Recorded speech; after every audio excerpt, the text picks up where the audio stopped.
It's watching everyone on this subreddit. This is the price we pay for tempting fate. We should have never posted our experiences. Some stories should be left alone.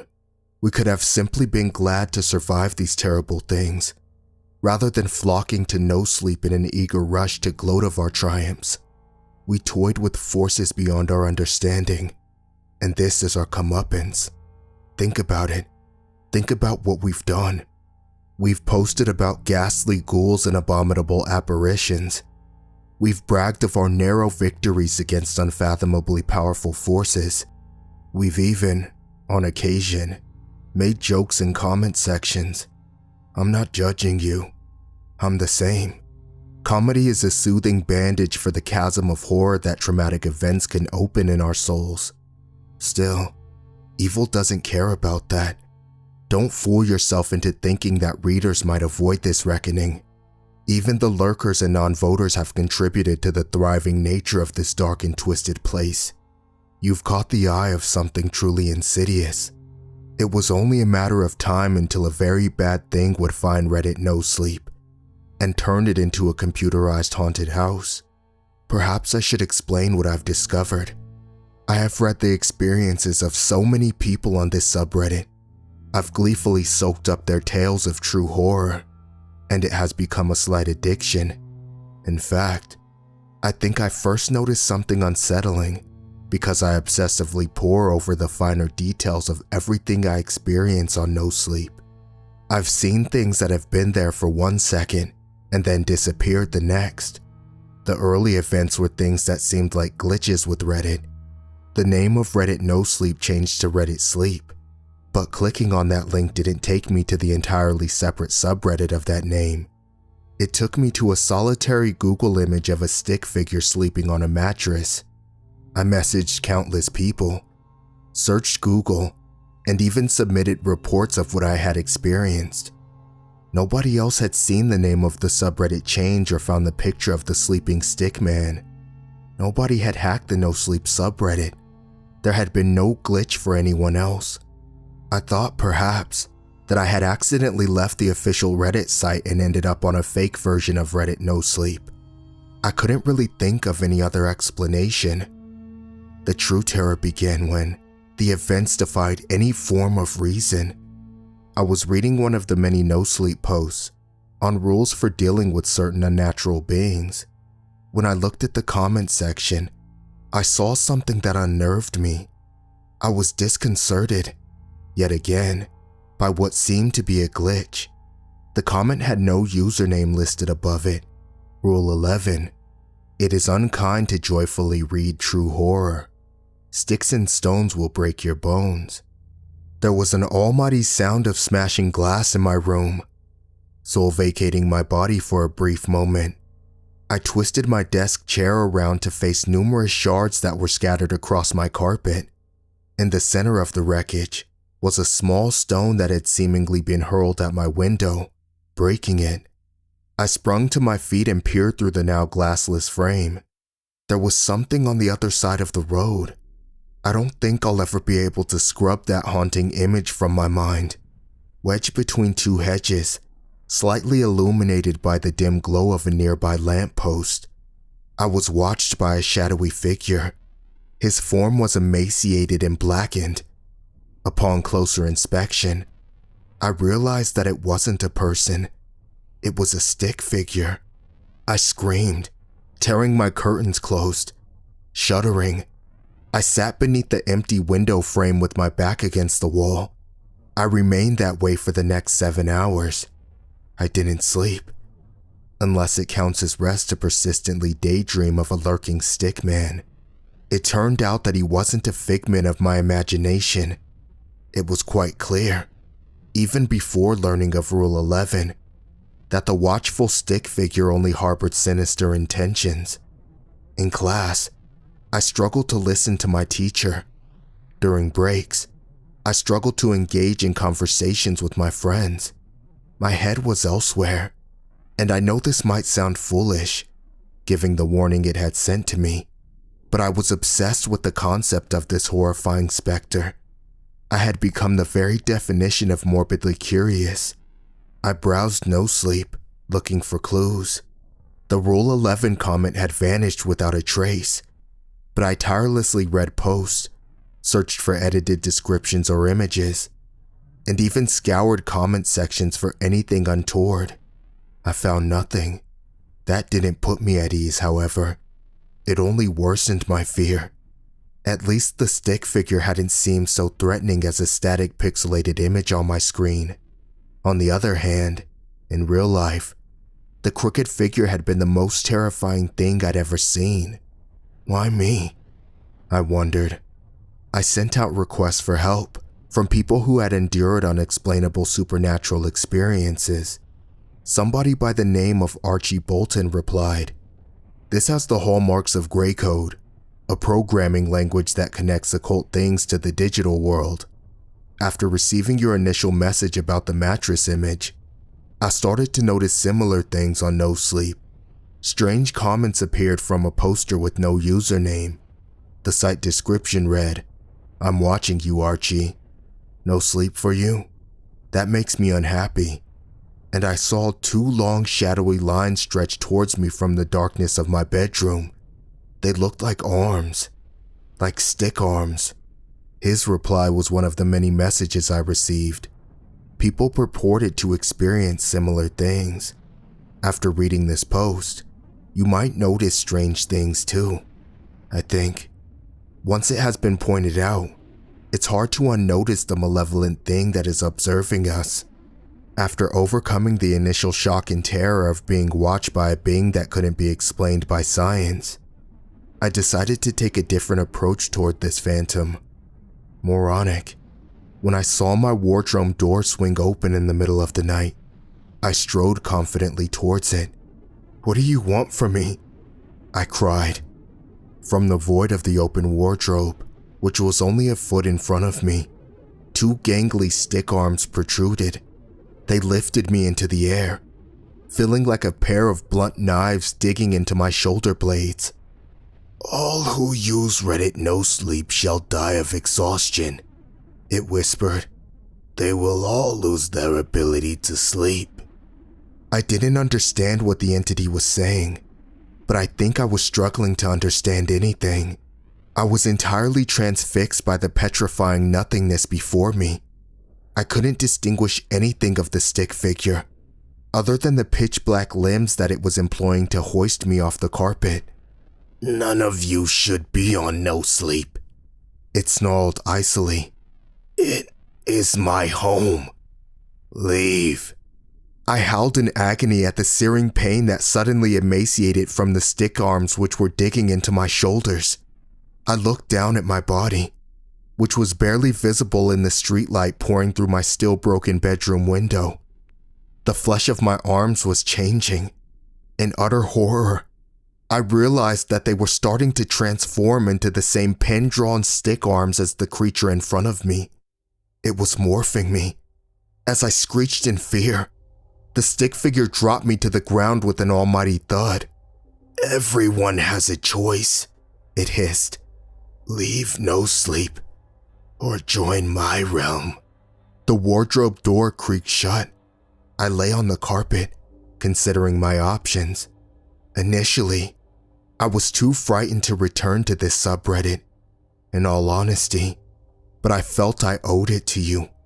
My arms have mostly returned to normal, but they won't fully heal. There's still a rigid stick-like quality to them. Even though my flesh has returned, I can barely type, but I'm soldiering onwards. I need to submit this post. The stick figure is watching you, and it's offering you the same option that it offered to me. Leave nosleep behind, or join it as some 2-dimensional soulless stick figure in a digital hellscape. You only have one option.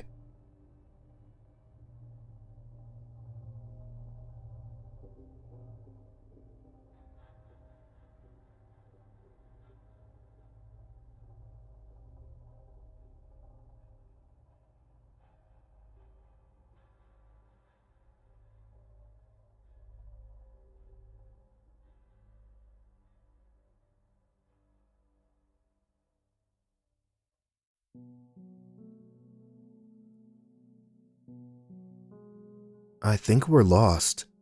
I edged the car along, looking for Rosebud Lane, but all I saw were rows and rows of the same cookie-cutter suburban house, crammed in next to each other, going on forever.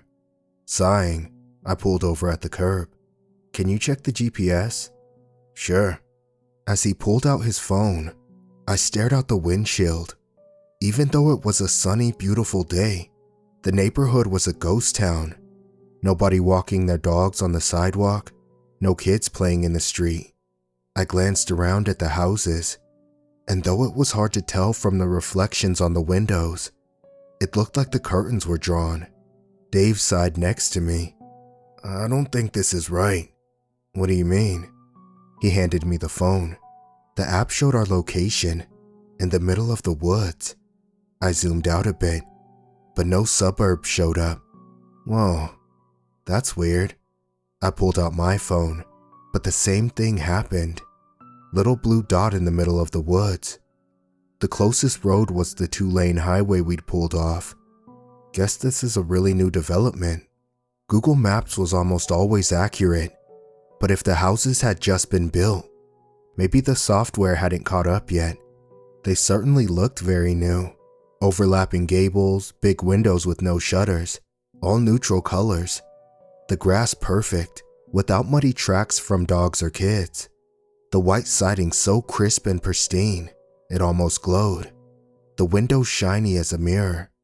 I hated that sterile, almost uncanny look of new houses, like they'd just been copied and pasted out of a video game and plopped down in the earth. No personal touches, no wear and tear, no character. Just sterile and empty and perfect. "Maybe you should call Megan," I said. Dave glanced at the clock. "I don't want to interrupt the shower." "Yeah, but we're lost, and the GPS isn't working." He sighed. "If we don't find it in 10 minutes, I'll call her." That was Dave for you, always thinking of others, which was nice, of course, until it got to these kinds of things. He'd rather waste our time driving around aimlessly than give Megan a quick call for fear of being rude.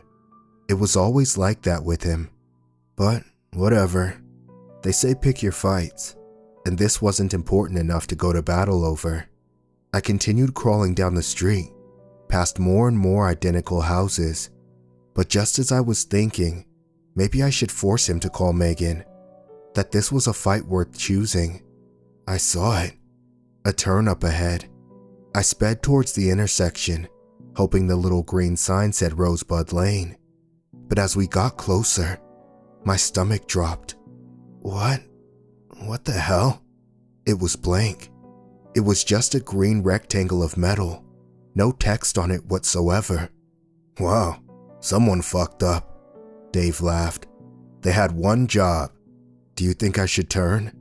"Wait, let me pull up the GPS." The car idled on the corner as I waited for Dave to pull out his phone. "Nah, still in the woods. I guess we should turn on it." "Yeah, go ahead." I flicked on my blinker and turned onto the unnamed street.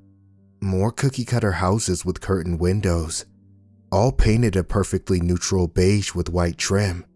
Even the front lawns looked identical. 3 shrubs along the porch, and a big hydrangea on the garage end. There were no cars in any driveways either, just like the previous street. I wonder if they're so new, some of them haven't been moved into, just standing empty. For some reason, the thought sent a chill down my spine. How weird would it be to live in this neighborhood, surrounded by empty houses? "I'd hate to live here," I muttered. "It'd be nice having something brand new though. Not having everything break all the time. But every single house looks exactly the same." I shook my head. "I bet they have a super strict HOA." "Probably." We continued up the road. It seemed like the houses stretched into infinity, disappearing into the light fog. What was it again? Number 52? Yep. I slowed the car, looking for mailboxes so I could check the house numbers. But the houses didn't have mailboxes. I guess they must have one of those communal ones, I thought. like apartments and townhouses have. But the houses didn't have numbers on the front doors, or the porches either. So weird. We continued driving, but I couldn't shake the uneasy feeling. Identical houses, extending to infinity, like someone had just copy-pasted them on a computer screen. I let out a sigh and stared out at the road, looking for signs of life, individuality, anything. And then, finally, through the gloom and mist, I saw a smudge of color. A stop sign. Oh good, we'll see what street we're on, I said. But as we approached, my stomach twisted. My heart pounded in my chest. There wasn't an intersection, or even a crosswalk. There was no actual reason for cars to stop. Yet, the stop sign was still there, and there was another one on the other side of the road, telling cars in the oncoming direction to stop too. There's no reason for a stop sign to be here. Maybe it's like an accessibility thing? Like, the person who owns that house is blind, so everyone needs to stop here so they don't hit him? Does that kind of thing even exist? I mean, great if it does, but I've never seen that. He shrugged. I think we should turn around. Let's just continue a little bit, Dave replied. In like 5 minutes, if we don't find it, we'll turn around. I don't know why I listened to him. I guess it's because, logically, I knew there wasn't much risk to driving around some weird neighborhood. It wasn't like we were wandering around in the middle of the woods, where we could get lost or die of dehydration or be eaten by a bear. It was 1 p.m. in the afternoon, and we were driving down a suburban road. But the instinctual part of myself, the part that evolved over hundreds of thousands of years, that prevented humans from going extinct long ago, it was screaming, "There is something wrong here. Get out. Get out now." I drove forward, glancing in the rearview mirror. The stop sign lingered there, its bright red almost unnatural against the gray gloom of the sky. Over the next few minutes, we didn't get any closer to finding Megan's house. There were no street signs, no mailboxes, no indication of where we were going. Even the car's compass seemed messed up, as it switched from north to west a few times, even though we appeared to be going in a straight line. I finally pulled over to the side of the road and pulled out my phone. "I'm just gonna call Megan," Dave said finally, breaking the silence. "Thank you," I snapped back, unable to keep the annoyance out of my voice. After a moment, Dave shook his head. "Not picking up."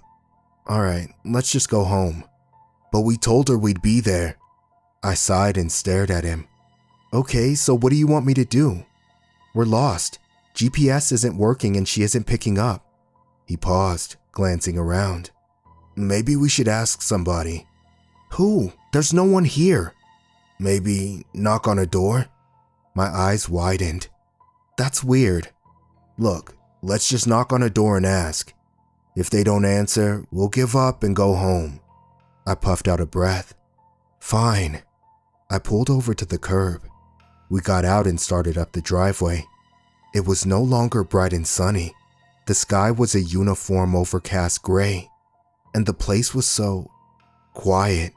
No cars passing by, no dogs barking, just our footsteps on the pavement. We walked up to the front door. When I didn't see a doorbell, I raised a fist to knock. Knock, knock, knock. No footsteps or barking from inside. "I don't think anyone's home," I told Dave. "Just wait a second. The address is definitely 52 Rosebud Lane, right? I'm like 99% positive, but I'll check." Dave pulled out his phone and scrolled. "Yep." A minute went by. I knocked one more time. Then I leaned over and peered through one of the windows next to the door. What? The layout of the house was really weird. The staircase was plopped in the middle of the foyer, with empty space on either side. Beyond it, in the kitchen, there was a floor-to-ceiling tower of cabinets, not connected to a counter or anything, just there. There was a painting on the wall of a woman standing on a rainy city street, but her eyes were drawn in upside down. What the hell? I felt like I was looking at an AI-generated image, something made by a machine, trying to replicate what a house was supposed to look like inside, without any understanding of the function of stairs or cabinets or human behavior at all. Look, I said, motioning Dave over, but he didn't share my sense of unease. Instead, he laughed. Wow, whoever designed these houses was an idiot, he whispered. Can we go now? Yeah, okay.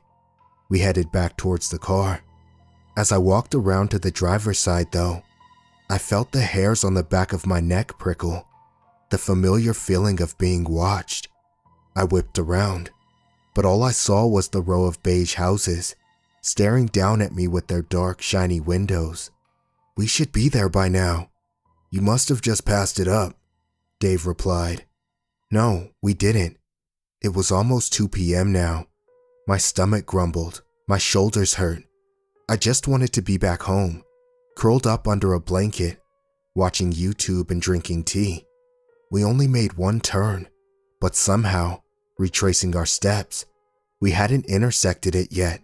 We hadn't even passed the weird stop sign. Nothing looked familiar. Although, of course, everything looked familiar, because all the houses were the same house. It must just be up a little further. I just want to be home, I whined. But a few minutes later, we passed something that we definitely didn't see on the way in. A house that was different. It was on the left side of the road. Everything about it was identical to the other houses, except for the porch railing. It was installed upside down, bolted into the underside of the roof, the banister at eye level. What the hell? I asked, slowing down the car. We both stared at the house. No builder or designer would make that kind of mistake, would they? A few houses down, there was another house that was different. This time on the right, 2 of the windows had been connected into one long, 15-foot tall window that extended from the ground to the roof. What the fuck? Dave whispered. This isn't right, I replied, my heart pounding in my chest. And then, I saw it. Just a few houses ahead of us was a mailbox, the only mailbox I'd seen on the street, and in small gold lettering were the words, 52 Rosebud Lane. Attached to the mailbox was a single pink balloon, fluttering in the wind. No, there's no way. It doesn't make any sense. There were no cars parked on the road, no voices or music coming from inside, no indication that there was a party going on, except for that one balloon. I'm calling Megan. The phone trilled in his ear, and then she picked up. Hey Dave, where are you guys? We're a little lost. We're in this development den. He paused. Do you have a pink balloon on the mailbox? No, she said, confused. It's the blue house on the hill, at the end of the cul-de-sac. Did you turn on Mountain Avenue? It's a little hard to get here. She continued on, but I wasn't listening. I was staring at the house, specifically at the upstairs window, where a figure stood in the darkness, watching us. I started the car and made a U-turn, tires screeching against the pavement. Dave turned to me, eyes wide. Someone's watching us from that house. I stomped on the accelerator, the car rocketing down the suburban road. Slow down, Dave shouted. I glanced down. I was only going 40. We can't. We have to get out of here. You're going to crash, damn it. Slow down. But I did have to slow down, because up ahead, materializing out of the fog, was a stop sign. This time, a crosswalk, and a cluster of school children crossing the road. I stomped on the brakes. The car screeched to a halt. Dave and I jerked forward, the seatbelts locking us into place.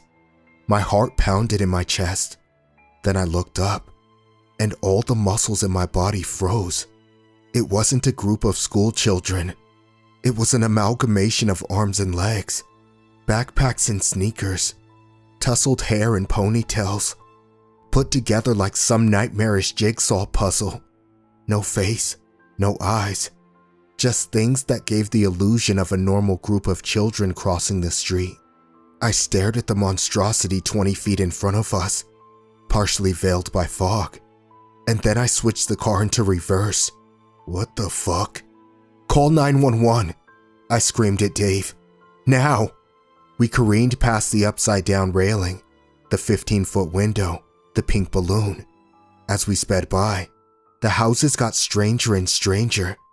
Chimneys leading up to the sky, floating gables, hardwood floors that spilled out onto the grass. They say they can't trace our location, Dave shouted. Then, I don't know.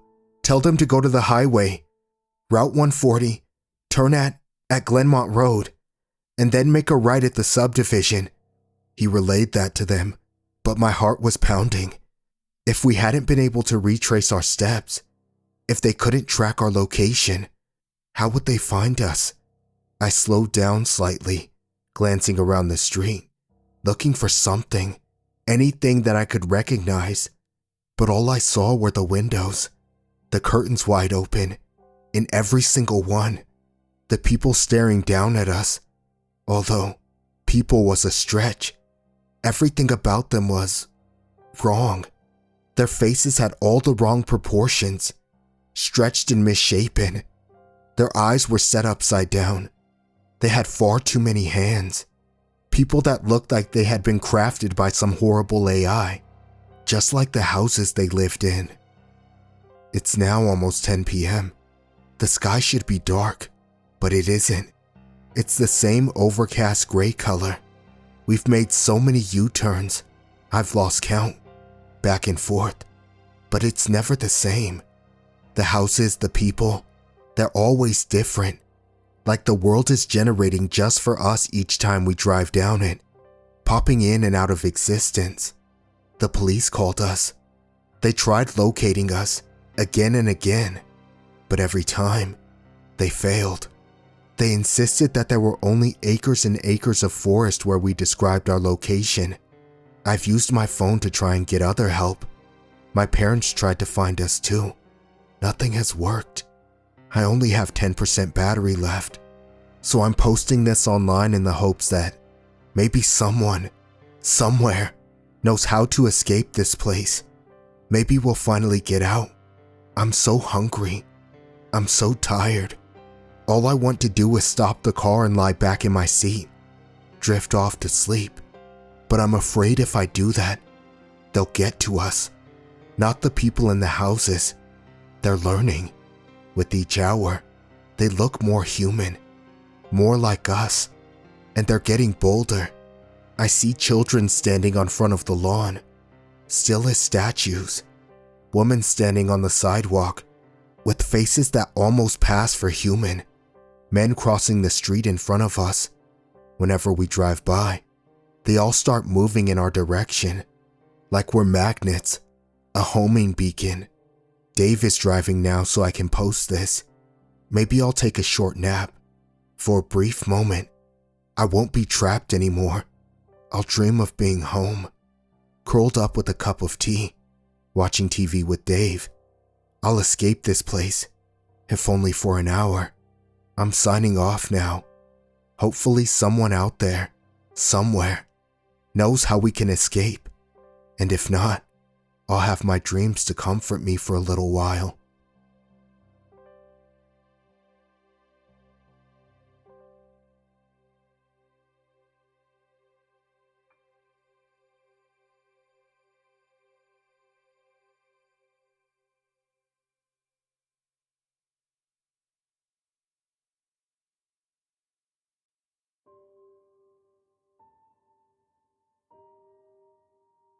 That afternoon, the downtown traffic splashed through rain puddles on the street, spritzing me as I rushed toward the psychic studio on Main Street in Bloom. The psychic shop blazed on the corner in neon glory, illuminating the street with incompatible shades of red. Bells chimed as I entered. Inside, red sequin disco lights, the size of pumpkins, swung from the chipped ceiling, emitting a pinkish glow into the closet-sized space. To the right, a burgundy velvet curtain separated the waiting area from the psychic's chambers, clashing with the faded red shag carpet that looked like it had been stripped from the floors of a condemned motel circa 1970. Oh God, I thought, am I really doing this? A small voice interrupted my reverie. "May I help you, sir?" he said, his voice thick with an accent I couldn't trace. I smiled, buttoning my umbrella shut. I dried my hands on my coat and nodded. "Yeah," I said. "I want to make an appointment with..." I pulled out my phone, then scrolled down to the contact Josh had sent me when he insisted that I come here. "Ah, here it is." "Esmeralda?" I said, feeling awkward. I scanned the room for familiar faces, hoping not to find any, but I was the only customer. I had never been to a psychic. I felt ridiculous, but Josh said I had to see the psychic because she wasn't just any psychic. The man nodded. "Good, good," he said. A broad, eager smile spread across his face, revealing a missing front tooth. Plus, I admit, after hearing Josh's story, I was curious about this place. And then, of course, today was the anniversary of... "Esmeralda is very good," the man said, interrupting my thought. He stood about as tall as my chest, barely tall enough to see over the cash register. His head bobbed around as he spoke. I nodded, but I had to laugh at his enthusiasm. "Yeah, that's what my buddy said." The man glanced at the clock. "Esmeralda will see you in 20 minutes. I shrugged. "Yeah, sure, why not?" "Good, good." He smiled. After I paid, he gestured me toward the empty burgundy chairs in the waiting room. "Please, have a seat." As I searched the crowdless room, I couldn't help but wonder, if this lady is such a master, why doesn't she have more customers? You'd think she'd have a longer wait list. After what seemed like an eternity, the burgundy curtain parted, and a short, portly woman in her mid to late 50s appeared. She wore a long burgundy gown, and her long gray hair was swept into a messy bun, secured to the top of her head with a pencil. Every finger on both hands glittered with jewels. She smiled when she saw me. "You must be Nick," she said, her voice warm. "Wait," I thought. "I didn't tell anyone my name, did I?" She motioned towards me. I followed her past the curtain down the hall to her reading room, then gasped. "Wow," I thought, grimacing at the explosion of kitsch decor. It was an interior designer's nightmare. Red gypsy Tiffany lamps stood on the side table next to a splayed deck of tarot cards, glittering candles and crystals, red-headed Hummel figurines, and other knickknacks. The room looked like a Christmas display gone awry, as though a drunk angry reindeer had thrown up. I sat at the large round table, where a candelabra stood in the center, surrounded by smaller golden red candles. Esmeralda took a seat across the table and gazed at me, her blue eyes soft and maternal. "Now, tell me what kind of reading you would like," she said. She must have sensed this was all new to me, because she chuckled at my expression. "Let me explain," she said.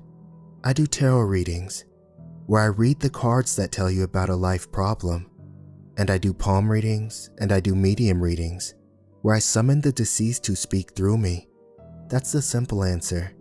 So, during medium readings, can you summon anyone?" She nodded. "Pretty much," she said, "unless they don't want to talk. That's happened before, but not often." She studied my reaction, then flashed a knowing smile. "That's what you want, isn't it?" she asked, her voice gentle. She paused, shuffling a deck of cards. Then, "Is your loss recent?" My stomach fluttered. Was it that obvious? "It isn't that recent," I said, avoiding her gaze. She set aside the tarot card she had been shuffling and reached for my hands, taking me by surprise. Her hands were warm and maternal. A strange energy coursed through my hands as she held them. "I want you to know that your mother is okay," she said. A thread of tears burned in my eyes, but I fought them back. I wasn't going to be that guy. "Today is a special day, isn't it?"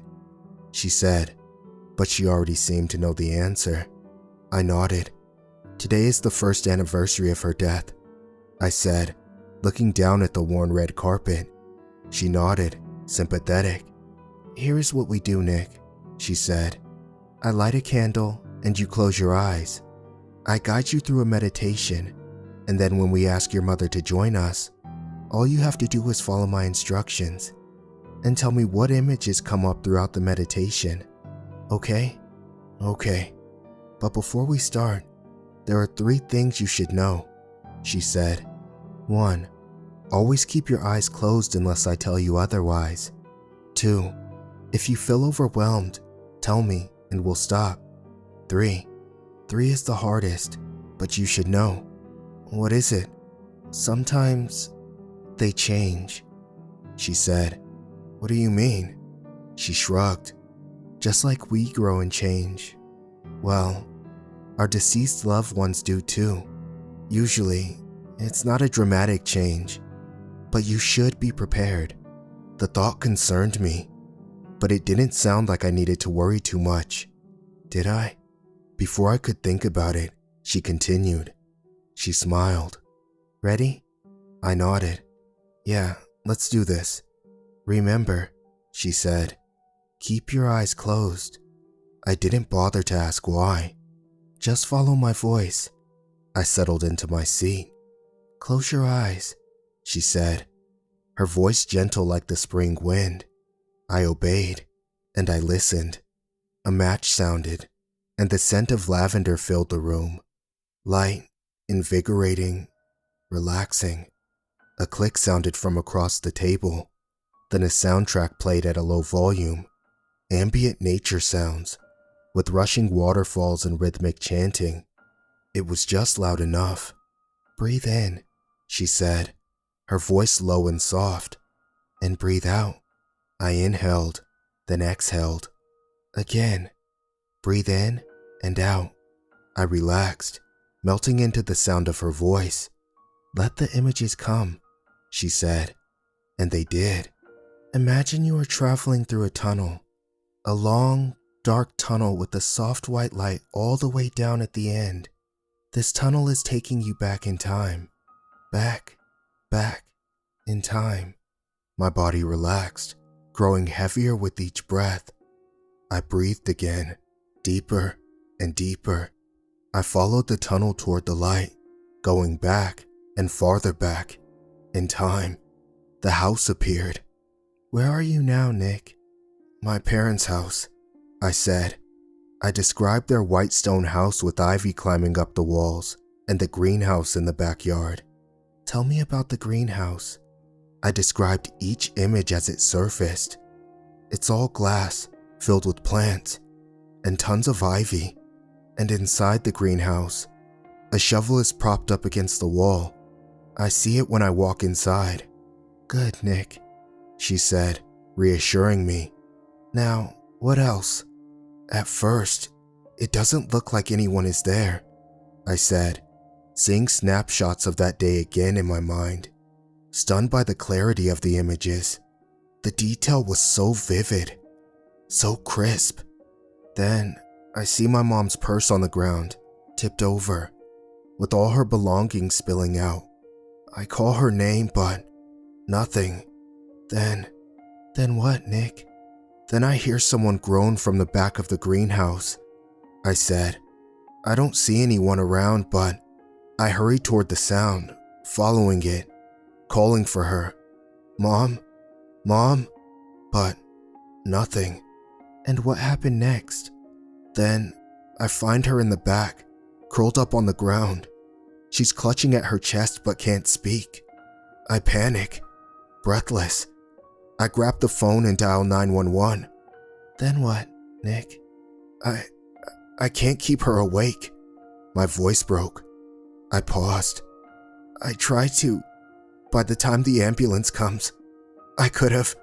No, Nick, Esmeralda said, reassuring me before I had even finished my sentence.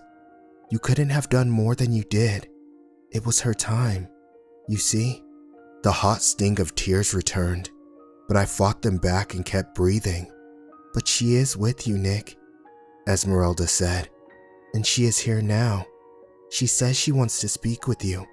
Is that okay? I nodded. Okay, Nick, Esmeralda said. Keep your eyes closed as I perform this next step. I nodded again. Something rustled. Then the scent of jasmine wafted through the air. Esmeralda hummed and chanted. I waited. Barbara May, she said. We ask you to join us, Barbara May. Your son Nick has asked you to join us today. Speak through me, Barbara May, she said, conjuring her spirit like a magician. I listened, with my eyes shut. Never mind that I hadn't told her my mother's name, or even my name for that matter. At this point, I no longer cared how she knew the things she did. As I waited, the energy in the room shifted. A chill pierced the air. I shivered. When Esmeralda spoke, I froze. Instinctively, I knew Esmeralda wasn't the one speaking anymore. Esmeralda was gone now. Nick, the voice said, her voice soft and careful, as though trying not to frighten me. I knew that voice. I had always known that voice. It was the first voice I had ever heard. A whirlwind of emotion tumbled through me. Mom? I kept my eyes shut, just as Esmeralda had instructed, and I waited. It's me, Nick, she said. I wanted to open my eyes, but a part of me was too afraid of what I might see. Nick, she said, her voice dropping to a whisper. I've missed you, sweetheart. My eyes burned again, but I fought hard, holding back. Why did you leave, Mom? I asked, forcing back the emotion. She sighed. I didn't want to go, Nick. Believe me, I didn't. Then why? I started, but knew the question was of no use. Listen, she said, her voice sounding firmer, more insistent. I need to tell you something while I'm here. What is it? She sighed again, as though contemplating whether to tell me something. As I waited, my heart fluttered in my chest. Honey, she said, sounding nervous. What is it? I asked. Is something wrong? This is ridiculous, I thought. Why can't I open my eyes? But I had promised Esmeralda. Nick, she said, I'm not happy here. Something in her voice. It didn't sound right. What do you mean? I asked, my anxiety growing. Something didn't feel right. I tried to ignore it. This place, she said, the pitch of her voice rising. Oh, Nick, it's so dark here. Her voice lowered, then deepened. It's so dark here, Nick. Chills swept over me. Goosebumps raced up my spine like electric tickles. This didn't sound like my mother anymore. This couldn't be my mother. Then I remembered Esmeralda's warning. Sometimes they change. I've done a bad thing, Nick, she said. An ominous tone leaked from her voice, as though she was harboring a secret. What? What are you talking about, Mom? I asked, even though I wasn't sure this was my mother. I've done a terrible thing, Nick, she continued, sounding agitated. What did you do, Mom? I asked, not wanting to know. Just know that I did it out of love, she said. He had nothing left to live for, but I could hear the lie in her voice. I couldn't stand the loneliness, she said, her voice thick with desperation. I found a pickaxe and... No, I shouted, but she wouldn't stop. I had to, Nick, she said. I was so alone. What did you do, Mom?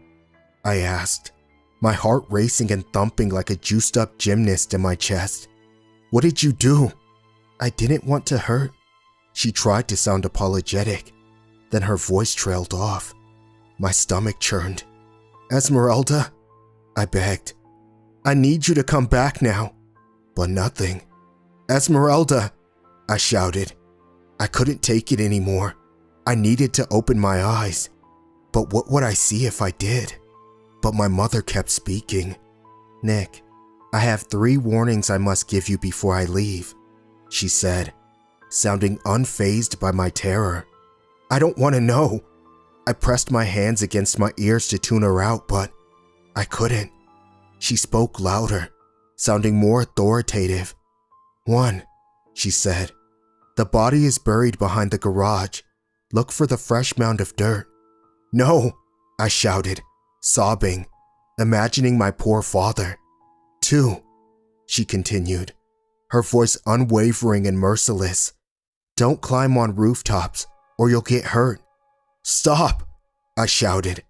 What was she talking about? "And 3, she said, ignoring my protest. "I'm sorry, Nick, but a much, much worse fate awaits you." That was it. I couldn't resist it any longer. I had to look. Without a second thought, I opened my eyes, but I wasn't prepared for what I saw. Standing in front of me, in all her dead glory, was my mother, but not the mother I had loved and remembered. This mother was gray-skinned and wild-eyed, her once blue eyes cold and steely, her cheeks gaunt, her eyes sunken. Her once silky blonde hair was coiled into a gnarled gray mess. She stared at me, unblinking, like a grotesque statue. In her eyes, I saw the absence of everything that should have been in a mother's gaze. "Esmeralda," I shouted. "Come back. I want this to end now." But my mother kept talking as though she hadn't heard me. "I'm sorry it had to end this way for you, Nick." And how?" I asked, not wanting to know, but needing to know. But with that, the room went dark, and the candle flame blew out, as though extinguished by some phantom breath. A moment later, the light flicked back on, and Esmeralda stood in front of me, calm and serene, as though she hadn't heard or seen a thing. "What was that?" I asked. "What happened to my mother?" Esmeralda shook her head. "Sometimes they change." As I drove home after the reading, I crept down the freeway at the speed of a geriatric heading to a bingo game after church. I was too afraid of what might happen. The speed limit was 60. I drove 35. I ignored the many people who honked at me and gave me the finger. When I got home, I texted my dad, but never heard back. I was too afraid to go to his house, even though I wanted to.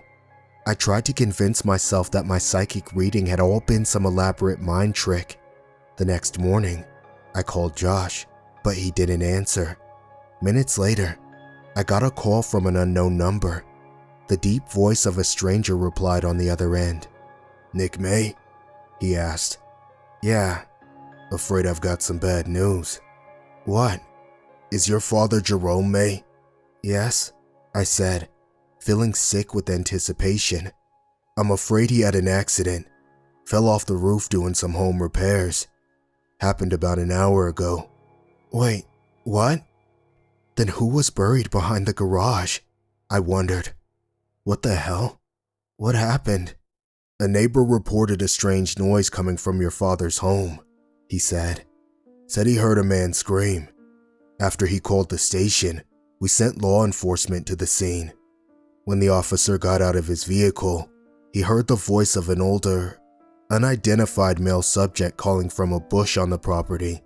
He headed toward the sound and found your father there, incapacitated." "Incapacitated?" I asked, confused. "Yeah, broken arm," he said. "Might want to head down to the hospital for a visit." "Is he going to survive?" I asked. "Probably." As I dressed to go to the hospital, I flipped on the TV and listened to the news. A breaking news story interrupted the usual morning program. "Breaking news," a news anchor said. "This just in. Around 5 o'clock this morning, police responded to an anonymous tip that a body had been buried in the backyard of a home in the quiet Dover Hills neighborhood, located on the southeast corner of Hammond Street and Trinity Avenue.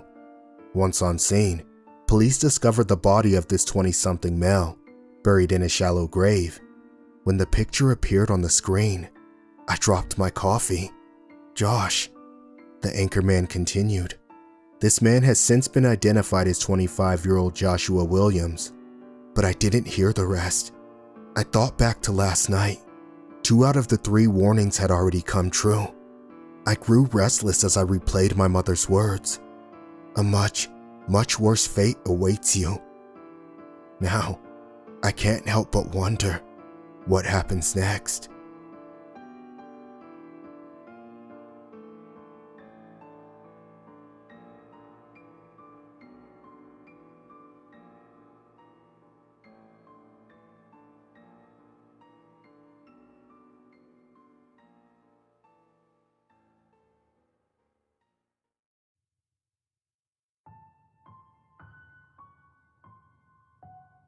I don't believe in the supernatural.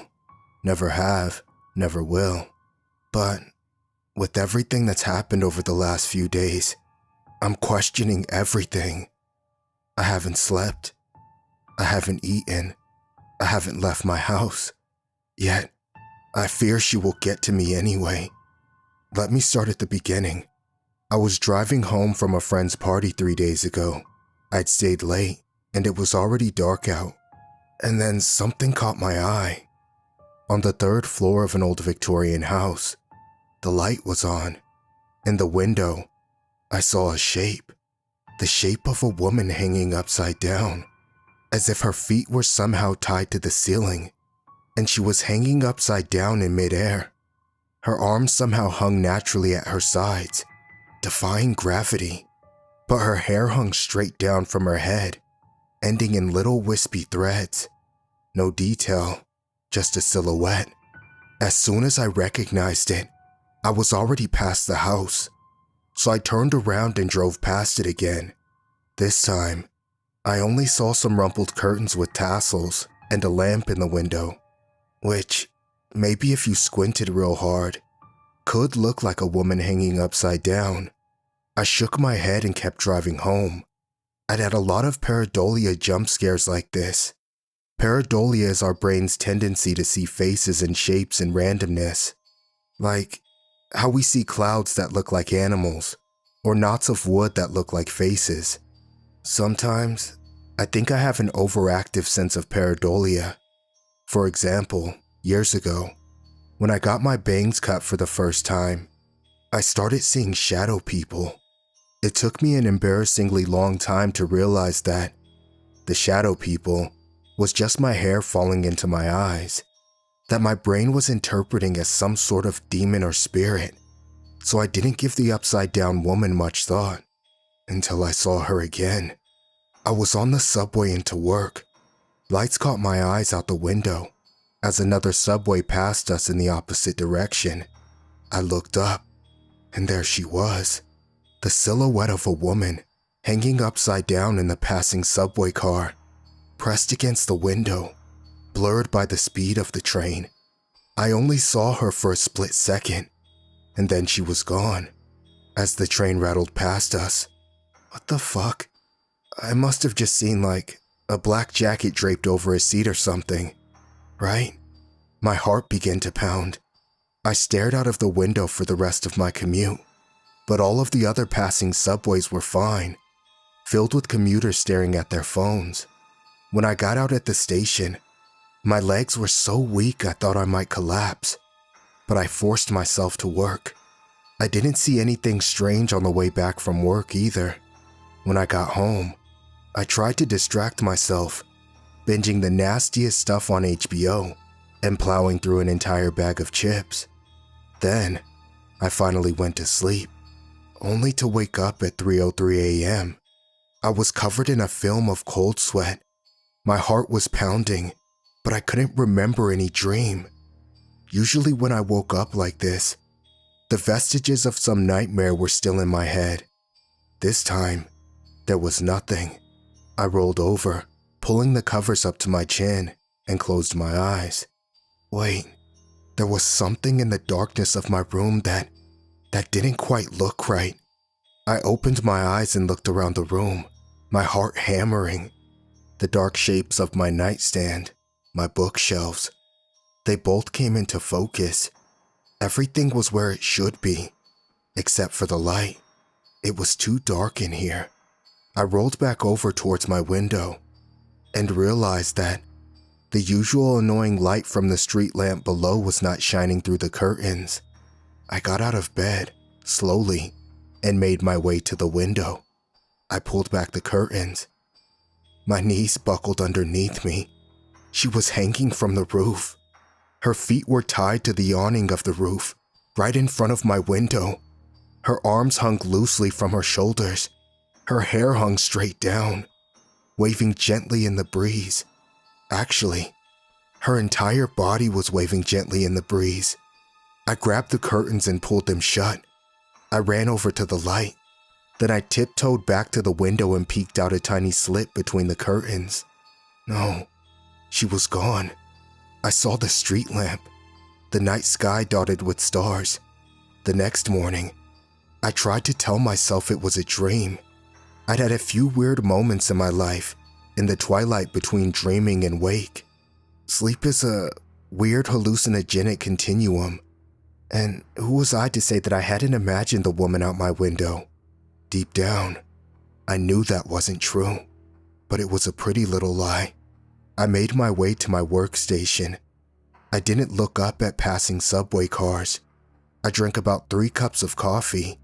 Jeff, ever the charmer, told me I looked super tired, and Tina asked me if I was sick. I didn't tell them what happened. They wouldn't believe me. When I got home, I started searching online for what I'd seen. I found myself scouring urban legend forums and even old posts here on nosleep, the kinds of places I only visited briefly when I saw the shadow people, or when I was looking for a laugh. Now, I wasn't laughing. I was desperately searching for an answer to whatever this was. And then, finally, I found it. Someone claimed their friend had seen the upside-down woman and had died 4 days later. Stay away from the windows, they warned. It can only manifest in windows. They also remarked that their friend had first seen the woman through 2 layers of glass, like through a car window into the window of a home, and then, later, through only 1 window. Like it was getting closer. Some sciencey person had replied, asking all kinds of ridiculous questions, like if plastic counts or any transparent material, and they replied, there has to be a pane of glass or glass-like material in front of the person. They didn't explain glass-like any further. There was no way to avoid windows unless I lived in the basement, so I moved food, water, and clothing down there while half closing my eyes. I told my boss I was sick. It took me a long time, but then I was settled in. For how long, I didn't know. I didn't know if it was even possible to wait out the upside-down woman, and I didn't even know if I actually believed in her existence in the first place. That was about to change. I decided to get some reading done to get my mind off things. I grabbed my book, and without thinking, grabbed my reading glasses. As soon as I put them on, I screamed. She was hanging from the basement ceiling, hanging in the corner, a void of darkness, hair nearly trailing to the floor. And then, this time, she moved. In jerky, incredibly fast motions, she broke free from the ceiling and scrambled towards me. I ripped the glasses off my face, but not before pain exploded in my arm. When I looked down, there were 4 deep scratch marks on my forearm, dripping in blood. That leaves me here. I'm sitting in my basement, away from all windows and glass, on the 3rd day. According to the guy on the internet, his friend was killed on the 4th day. I don't know what will happen after 4 days. If that means I've waited her out and she'll move on to another target, or if she'll kill me anyway, glass or not. If you don't hear from me in 24 hours, assume the worst.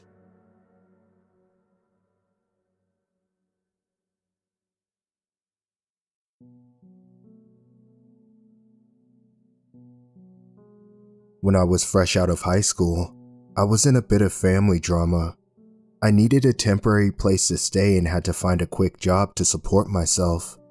I had the ambition to push myself through college and ended up in a bad spot.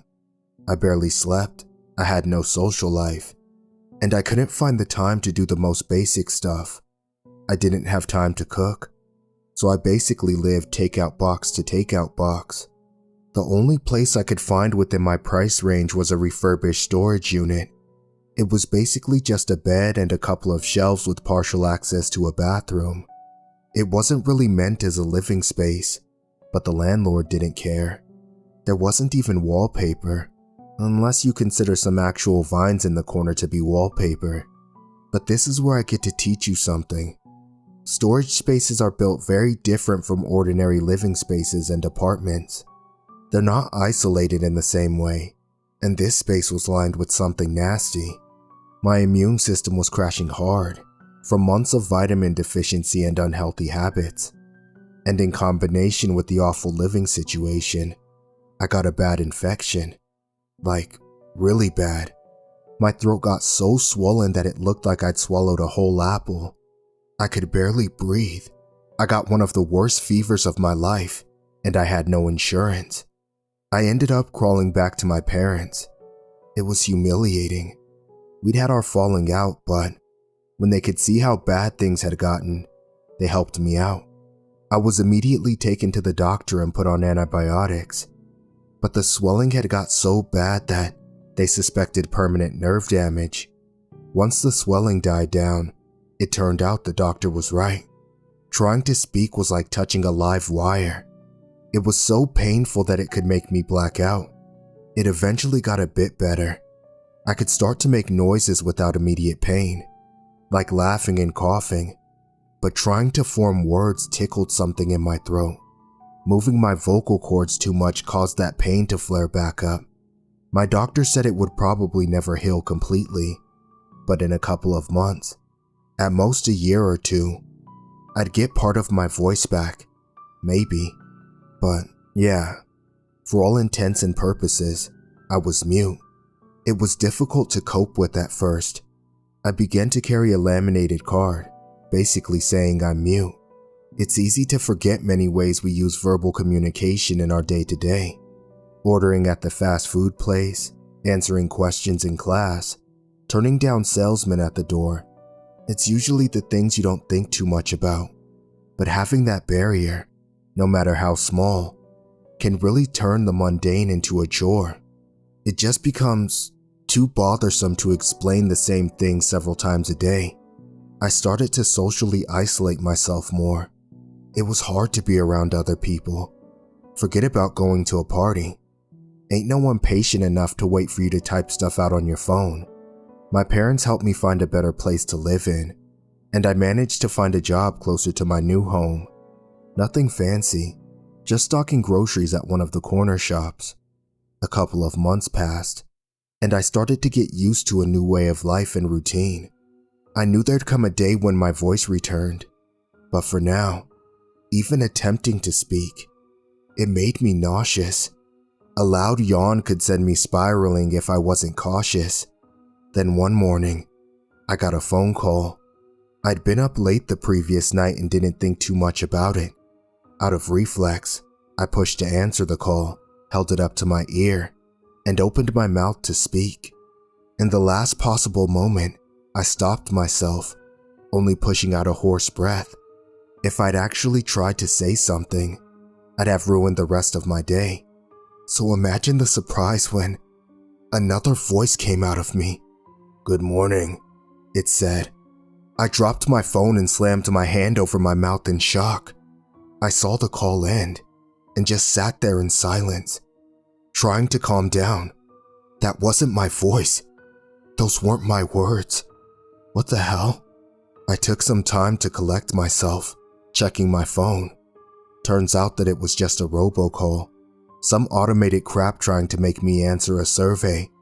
I stood in front of my bathroom mirror for a good 10 minutes, opening and closing my mouth, trying to see if I could make that voice come out again.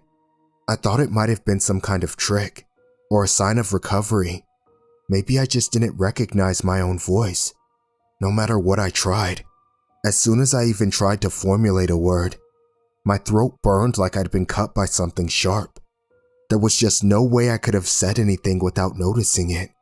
Even pretending to speak and testing my limits caused a burning sensation, forcing me to put on a bit of eucalyptus balm. I went on with my day, but that moment kept coming back to me.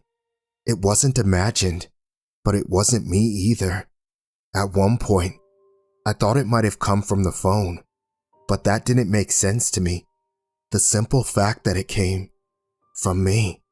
Somehow, I got back home from my shift, had a hot shower, and parked myself in front of a Netflix show. That show about social media people tricking one another. I have a soft spot for reality shows. It was this big dramatical reveal of a member of the team getting kicked off at the end of an episode, and I audibly gasped, almost choking on my takeout ramen. Then, it happened again. A light tickle at the bottom of my throat, and the voice came back. "Scandalous," it muttered, all without my lips moving. I felt it much clearer now. It wasn't me forming those words. They were coming up from my throat on their own. My mouth was wide open. I wasn't shaping any vowels or consonants. I just sat there for a moment, my heart skipping a beat. I was scared to move, as if that might prompt it to reappear.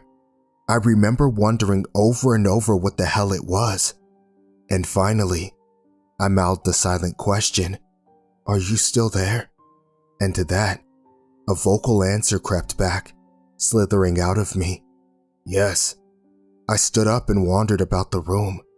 100 questions went through my mind, but none of them were answered. My thoughts had to linger on that final yes and the implications. There was me, and there was you. Something different from me, using me. Even then and there, in the comfort of my own space, I felt watched. As I went to bed that night, I had trouble relaxing. I had this reoccurring thought that whatever was resting inside of me was just waiting for a chance to do something. It felt sinister, a presence forced upon me. I probably scrolled through my socials for at least an hour and a half before I fell asleep with the screen still facing me. Somewhere in the black of the night, I woke up. It wasn't sudden, just my eyes slowly opening. The sun hadn't broken through my window yet, and I could tell I'd only been asleep for a couple of hours. There were no cars going by on the street outside, and no neighbors stomping around. But there was a noise. It took me a couple of seconds to realize that it was coming from me. A hushed voice, whispering in the dark. It was barely audible, but it was coming from my mouth. I tried to look down, but all I could see was my shivering upper lip. "You have been given so many gifts," I caught it saying, "to spoil and squander and wither. Idle children feasting on crumbs of gold. Mother, unbirth me. Find me unwanting, undeserving, unsullied."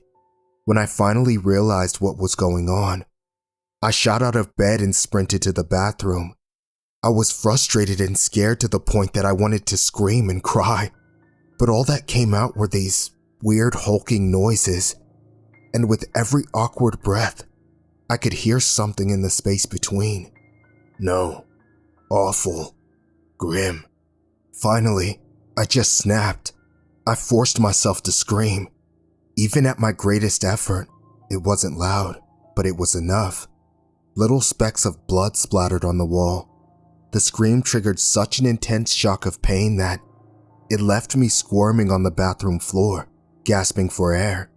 I have no idea how long it took for me to regain my composure. Wiping my tears, I bent over the toilet seat and spat up a glob of blood and dislodged scar tissue. I stayed in the shower for over an hour and a half, just waiting for the bleeding to stop.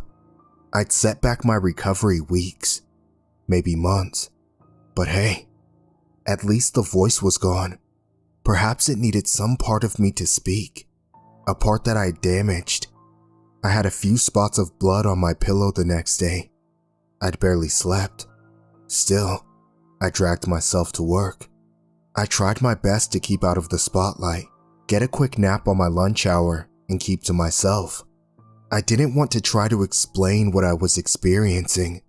I had tried to type out a message for my parents, but there was no way they wouldn't overreact. They would probably think I was on drugs or suffering from some kind of schizophrenia. They always assumed that I was at fault for whatever ailed me. That was their go-to response. They couldn't accept that sometimes things were just out of my control. I gave up after the 6th draft. I couldn't find the right words. As my shift ended, I made my way home. My favorite takeout spot was packed with people from some kind of work outing, so I had to shoulder my way forward to the counter. Maggots. The word just fell out of me, whispered into the ear of some random passerby. I saw them turn around and look my way, but they didn't say anything. The look he gave me was the first actual proof that this wasn't just my imagination. This was a real, physical thing. And the look he gave me was nothing short of disgust and confusion. I forced my mouth shut, but it didn't help. I could feel the air push out of my nose as another sentence reverberated in my mouth. Damn them all. I stopped a few feet from the counter as I took notice of people turning my way. I tried to hold it back, holding my breath, but little puffs of air made my cheeks expand like a chipmunk. When I finally let go, it was just a non-stop barrage of word salad pouring out of me. Not loud, but not quiet. Just enough to make me look like a blathering madman. I turned to leave. A worried 40-something office worker tried to touch my shoulder and ask if I was okay. But the voice in me snapped back. I'll suck the skin off your knuckles, it hissed. As I left, I looked back one final time. About half a dozen worried faces looked back at me. Faces turned from curious to wide-eyed bewilderment. As I stepped away into the dark, the voice made itself known one last time. Yes, leave. Make us lonesome. Coming back home, I positioned myself in front of the mirror. I didn't even take my coat off.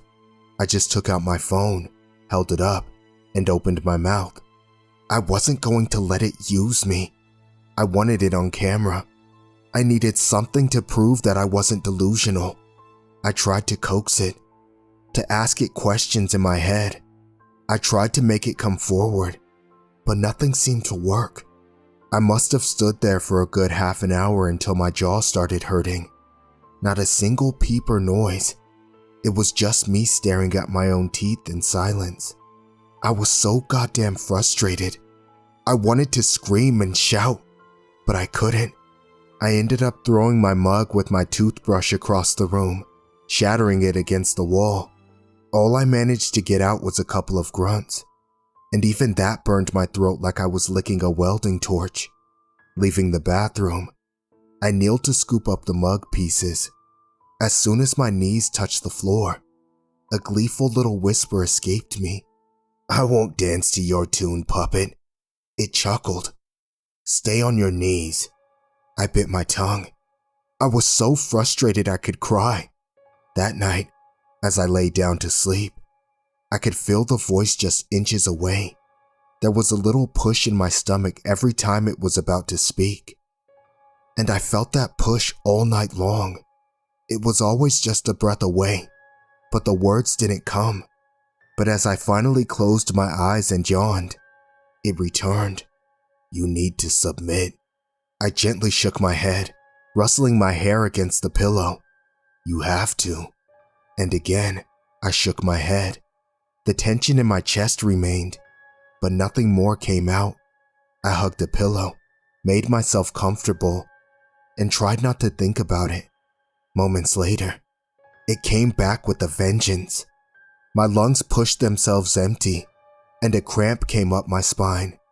I rolled onto my back and felt my stomach force itself upward. My mouth opened, and I had this dreadful feeling. It felt like being trapped under ice, desperate for air. For a moment, nothing happened. I just hung there, my body tense and out of control. Then, a scream. It resembled a woman being murdered. Scream after scream after scream, begging for help, squealing in pain, crying. I couldn't stop it. I forced myself to roll over and try to block it with a pillow, but it didn't help. It was so loud that my ears rang. I scrambled out of bed, still feeling this constant flow of screams pushing its way out of me. Trying to hold my breath, it just built up this unbearable pressure, like my lungs were going to explode. I didn't even know what I was looking for. I dug through the kitchen drawers, spilling forks and knives onto the floor. I tried stuffing a dish towel in my mouth just to dampen the noise, but it was useless. There was nothing I could do or say. It was going to continue, no matter what. Finally, there was a knock on the door. A few final pleas of help escaped me as 2 officers burst through the door. In that moment, the voice stopped. They had a hard time believing that the screams came from me. First of all, I'm a man. The voice was clearly female. Second of all, I couldn't talk. They found the laminated "I'm mute" note in the hallway. There was no way they could believe a mute man could make those kinds of noises. Then again, they couldn't find a victim either. Confused, they had me get dressed and took me down to the station. The process was surprisingly quick, rushed even. They said they were holding me until they could find out what the hell happened, but they refused to get me something to type on, not even my phone. There was no way for me to explain what was going on, and as a result, I just had to wait it out. I spent the night in a holding cell, expecting every breath to taunt me. I shared that cell with another person. I have no idea what he was in for, but he had the look of someone who wasn't afraid to get violent. Something about his eyes said he was itching for a fight. He was easily 6'4", and his leg kept twitching. I tried to avoid eye contact, but as the hours passed, he was getting antsy. When he finally locked eyes on me, I knew it was going down. "Stop staring at me," he said, "or I'll rip your fucking eyes out." I looked away, but he didn't care. He was pacing back and forth, trying to provoke me, goading me into a reaction, calling me all kinds of awful names, accusing me of being something I wasn't, and doing something I didn't. "Little bitch," he said. "You like sitting there checking me out? Think you can take me?" I couldn't say anything, and that tingle inside me didn't either. I just sat there. But as he escalated, it quickly got physical. As he grabbed me by the collar and pulled me to my feet, I could feel his sour breath on my face. "Who's to say I don't put you the fuck down, huh?" he said. "Get you before you get me." Maybe it needed me alive. Maybe it didn't want to see me beaten and bruised. Maybe it was a matter of control. 2 alpha creatures clashing, trying to outmaneuver one another. Either way, as I stared into the man's eyes, I felt something move. The words flowed out of me like venomous silk. A new voice, but from the same source as every other cursed word that I had forced upon me, nestled deep in the core of my stomach. "Why'd your brother stop crying, Simon?" He immediately let go. His eyes went wide. His mouth hung open, like he'd forgotten how to breathe. "Simon?" it continued. "Simon, where's your brother?" He backed away, his lips shivering. His hands retreated to his chest, like he was subconsciously hugging himself. "Simon, you're scaring me," the voice pleaded. "Simon, please." I have never seen a man this terrified before. There was no way to tell what he was going to do as he was forced into this primal flight or fight reaction. He pushed himself against the door and just started bawling, slowly, It escalated into a horrified scream. This shrieking, childlike primate scream. He was unraveling in front of me, clawing to get away. A chuckle escaped me, and it grew into a laugh. I tried shaking my head, pointing at my throat, but nothing helped. For all intents and purposes, it was me doing this to him. There was no comfort in saying it wasn't. Not that I could if I wanted to. He was taken to another holding cell, and I spent the rest of my night alone, curled up in a corner. Quiet. Somewhere, in the space between sleep and dream, I heard it again. I can't remember the exact words, but I remember what it tried to tell me, that it could be a friend, a great ally. It just needed me to acknowledge my position. I was a vessel, an honored and appreciated vessel, but no less an object, something likened to a king's crown or a bejeweled scepter. But I was to make no mistake. This being could do perfectly fine without me. It could thrive, and it could make my life a living hell for as long as it wanted to, for as long as it needed to. I drifted in and out of sleep, tossing between struggling to keep my eyes closed to a deep fever-like dream state. At one point, I remember forcing my eyes open to get out of a nightmare, only to see the entire room half flooded with water, dead flower petals bobbing up and down beneath the cold black waves, reaching all the way up to the edge of my sleep-paralyzed lips. On the other side of the room was a person wrapped in black algae, shivering. It didn't speak, but I knew what it sounded like. It knew that I knew, and that made it smile. Early the next morning, I was released. There was no reason to hold me, as there was no victim. They didn't have an explanation, and I couldn't give them one. They concluded that it was a simply couldn't have been me, and if it somehow was, there was no victim. There was no crime. Walking home, I was in a daze. I was exhausted and broken. I didn't even notice the voice still talking to me. The whispers were kinder, little wishes reaching my ears. Small, sensible things. To go home and change, to have a proper breakfast, to brush my teeth. Things I would have done anyway, but doing what it asked, well, it felt right, good even. I couldn't be bothered to care anymore. I couldn't stop it. I couldn't fight it.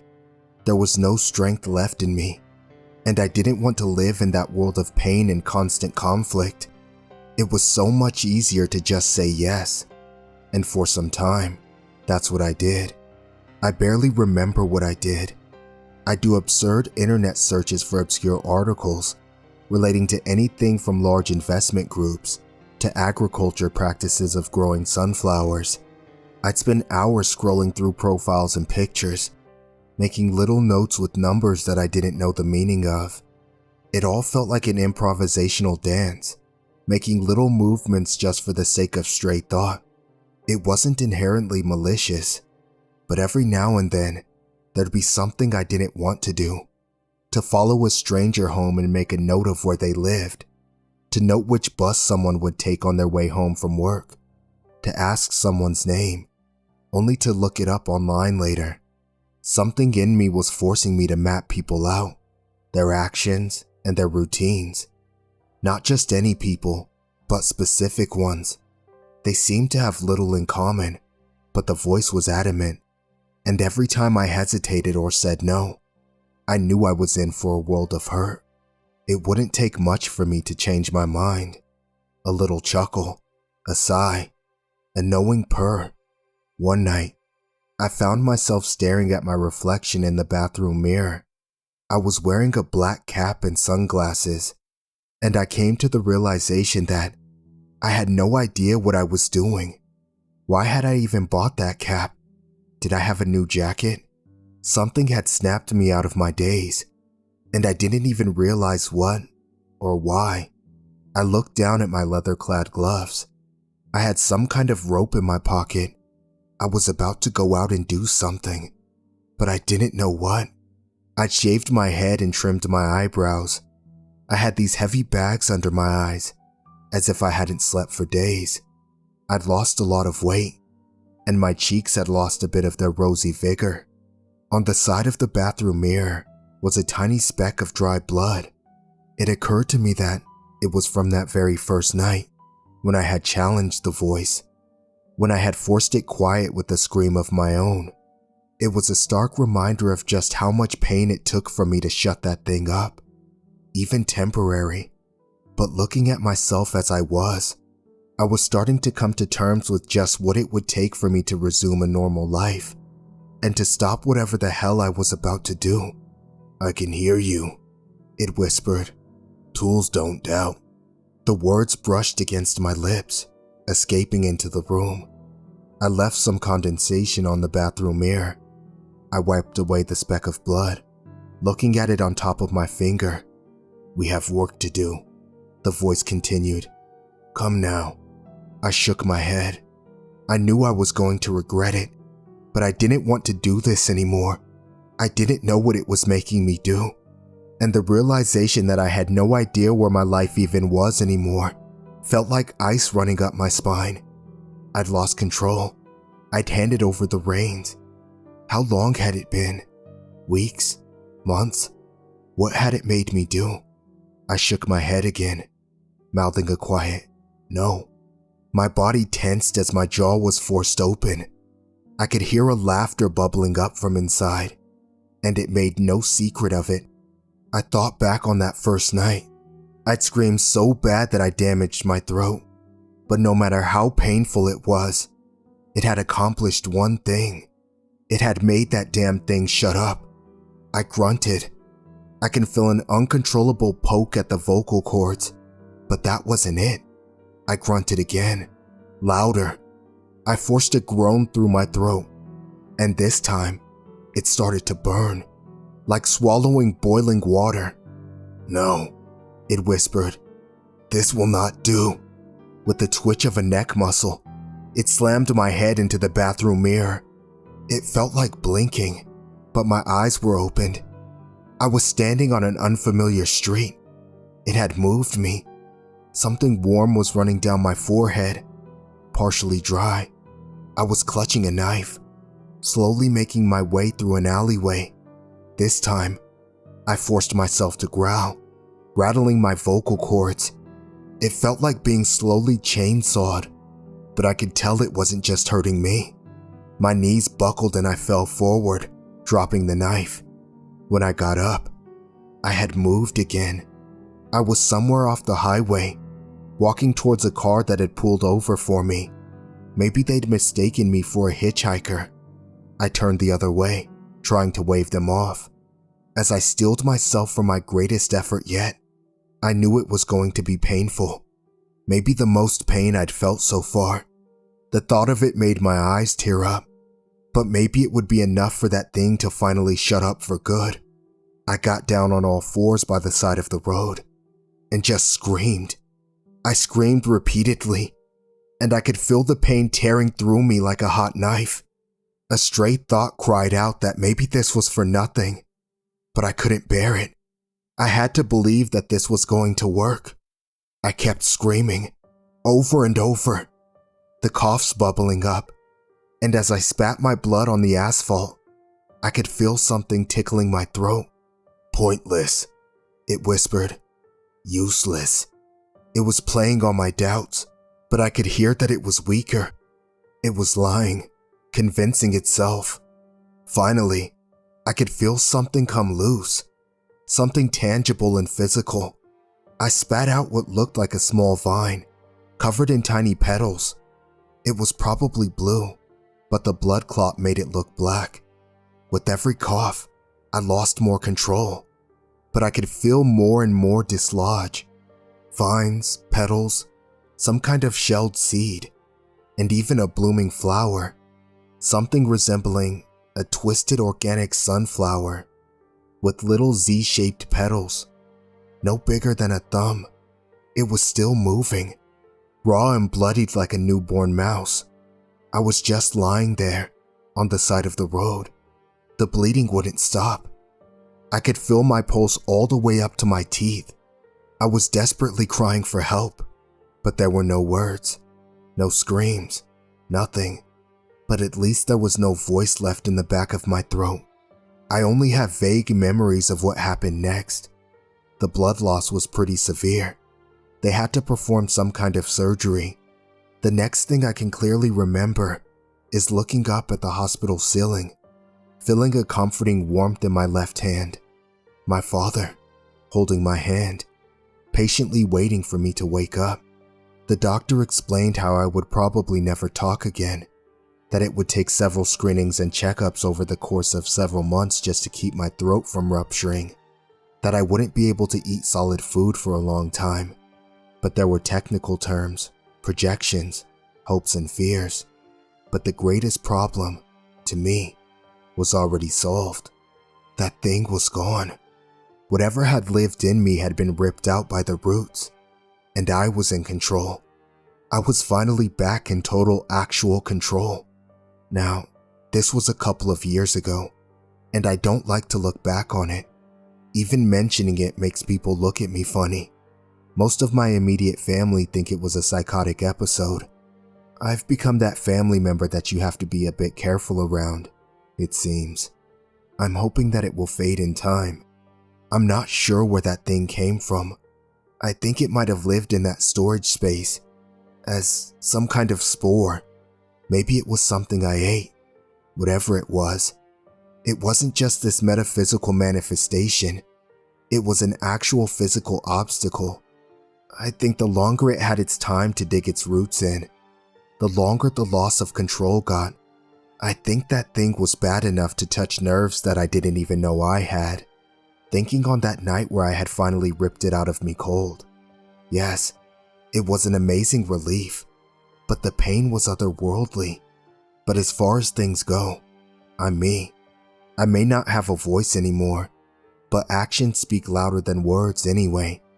I figured that, by writing this down, I could stop myself from forgetting that this really happened. Looking back at it, it feels almost like another life, like something that happened to someone else, but it was as real gets. I don't want to imagine what would have happened if I hadn't done as I did, but sometimes I wonder, if my voice were to fully recover, who's to say that it wouldn't come back? What if there is still some kernel of it, living deep in the pit of my stomach? Who's to say I'm not still whispering things in the dead of night?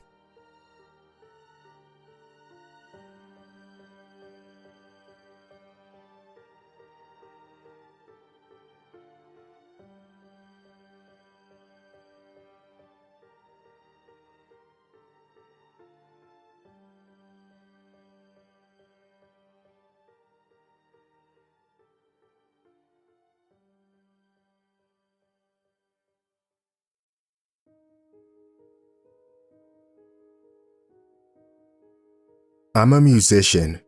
Not a terribly great one, but still, I consider myself a musician.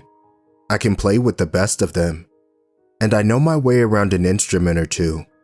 More importantly, I'm a collector. A collector of various items ranging from the odd to the obscure. There is no rhyme or reason to my collection. It consists of anything uniquely interesting I can get my hands on. That's why, when I saw an ad on Craigslist for a vintage rustic red piano, I couldn't help but reach out to the seller.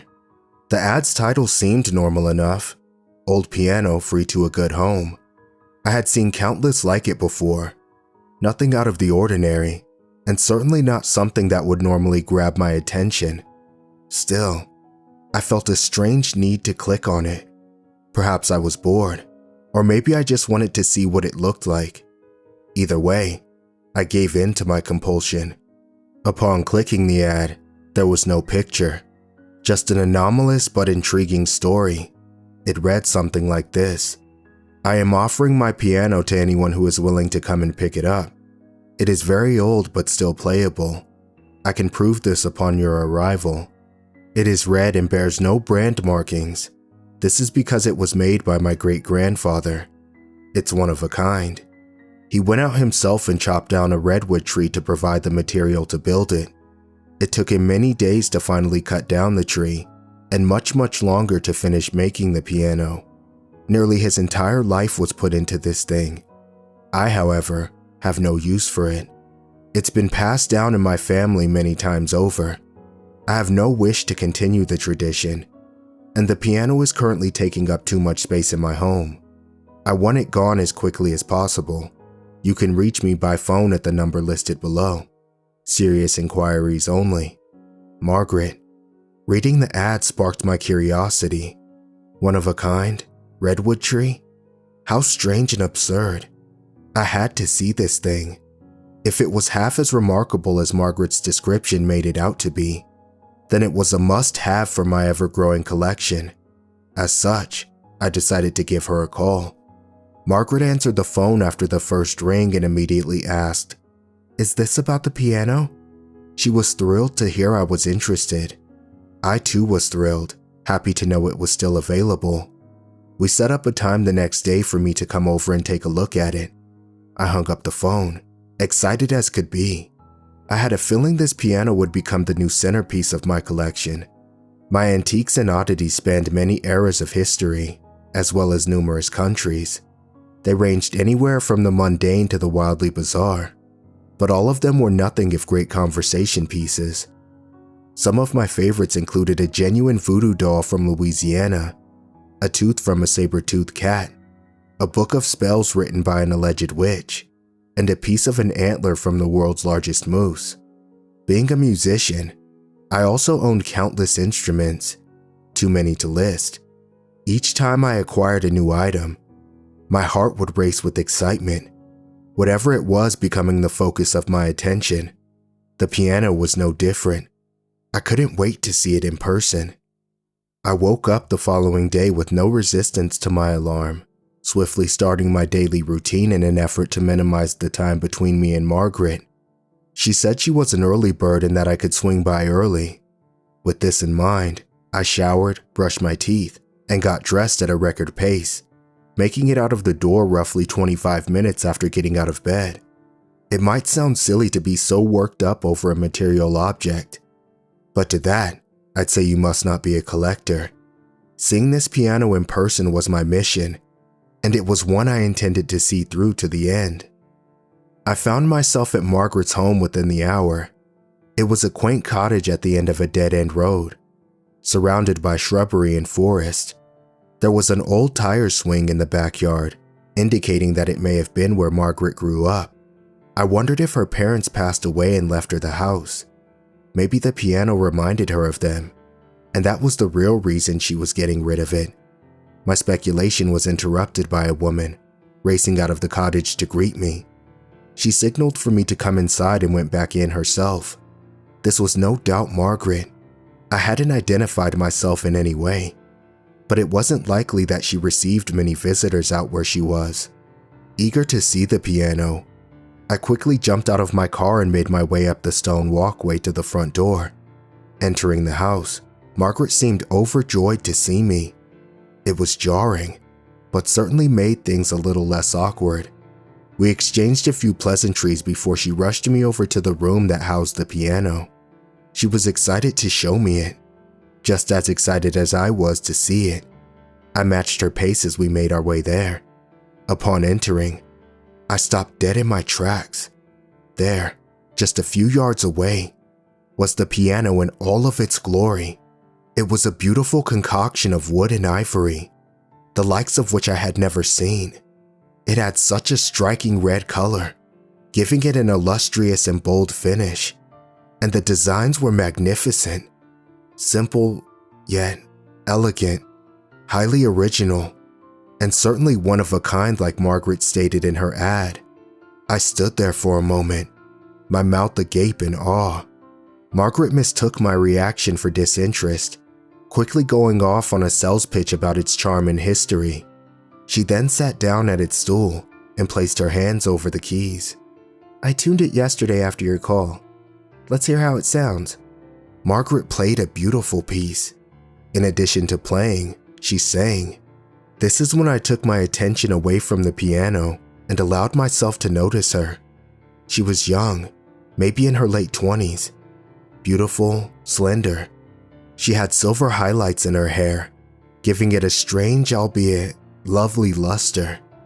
Her singing voice, accompanied by the wonderfully rich tone of the piano, it captivated me in a way that I can't put into words. I allowed myself to be taken by the song until she finished. Before I could compliment her, Margaret continued her well-rehearsed sales pitch. I don't know if it was her playing or her voice, but I was sold the minute she touched the keys. Because of this, I interrupted her. I'll take it." She was astounded when I said this. "Really? You will? Wonderful." We were both happy and everything seemed fine. But one fact kept creeping and crawling in the back of my mind. The history of each piece in my collection was very important to me, and the pianos had gaps that needed to be filled.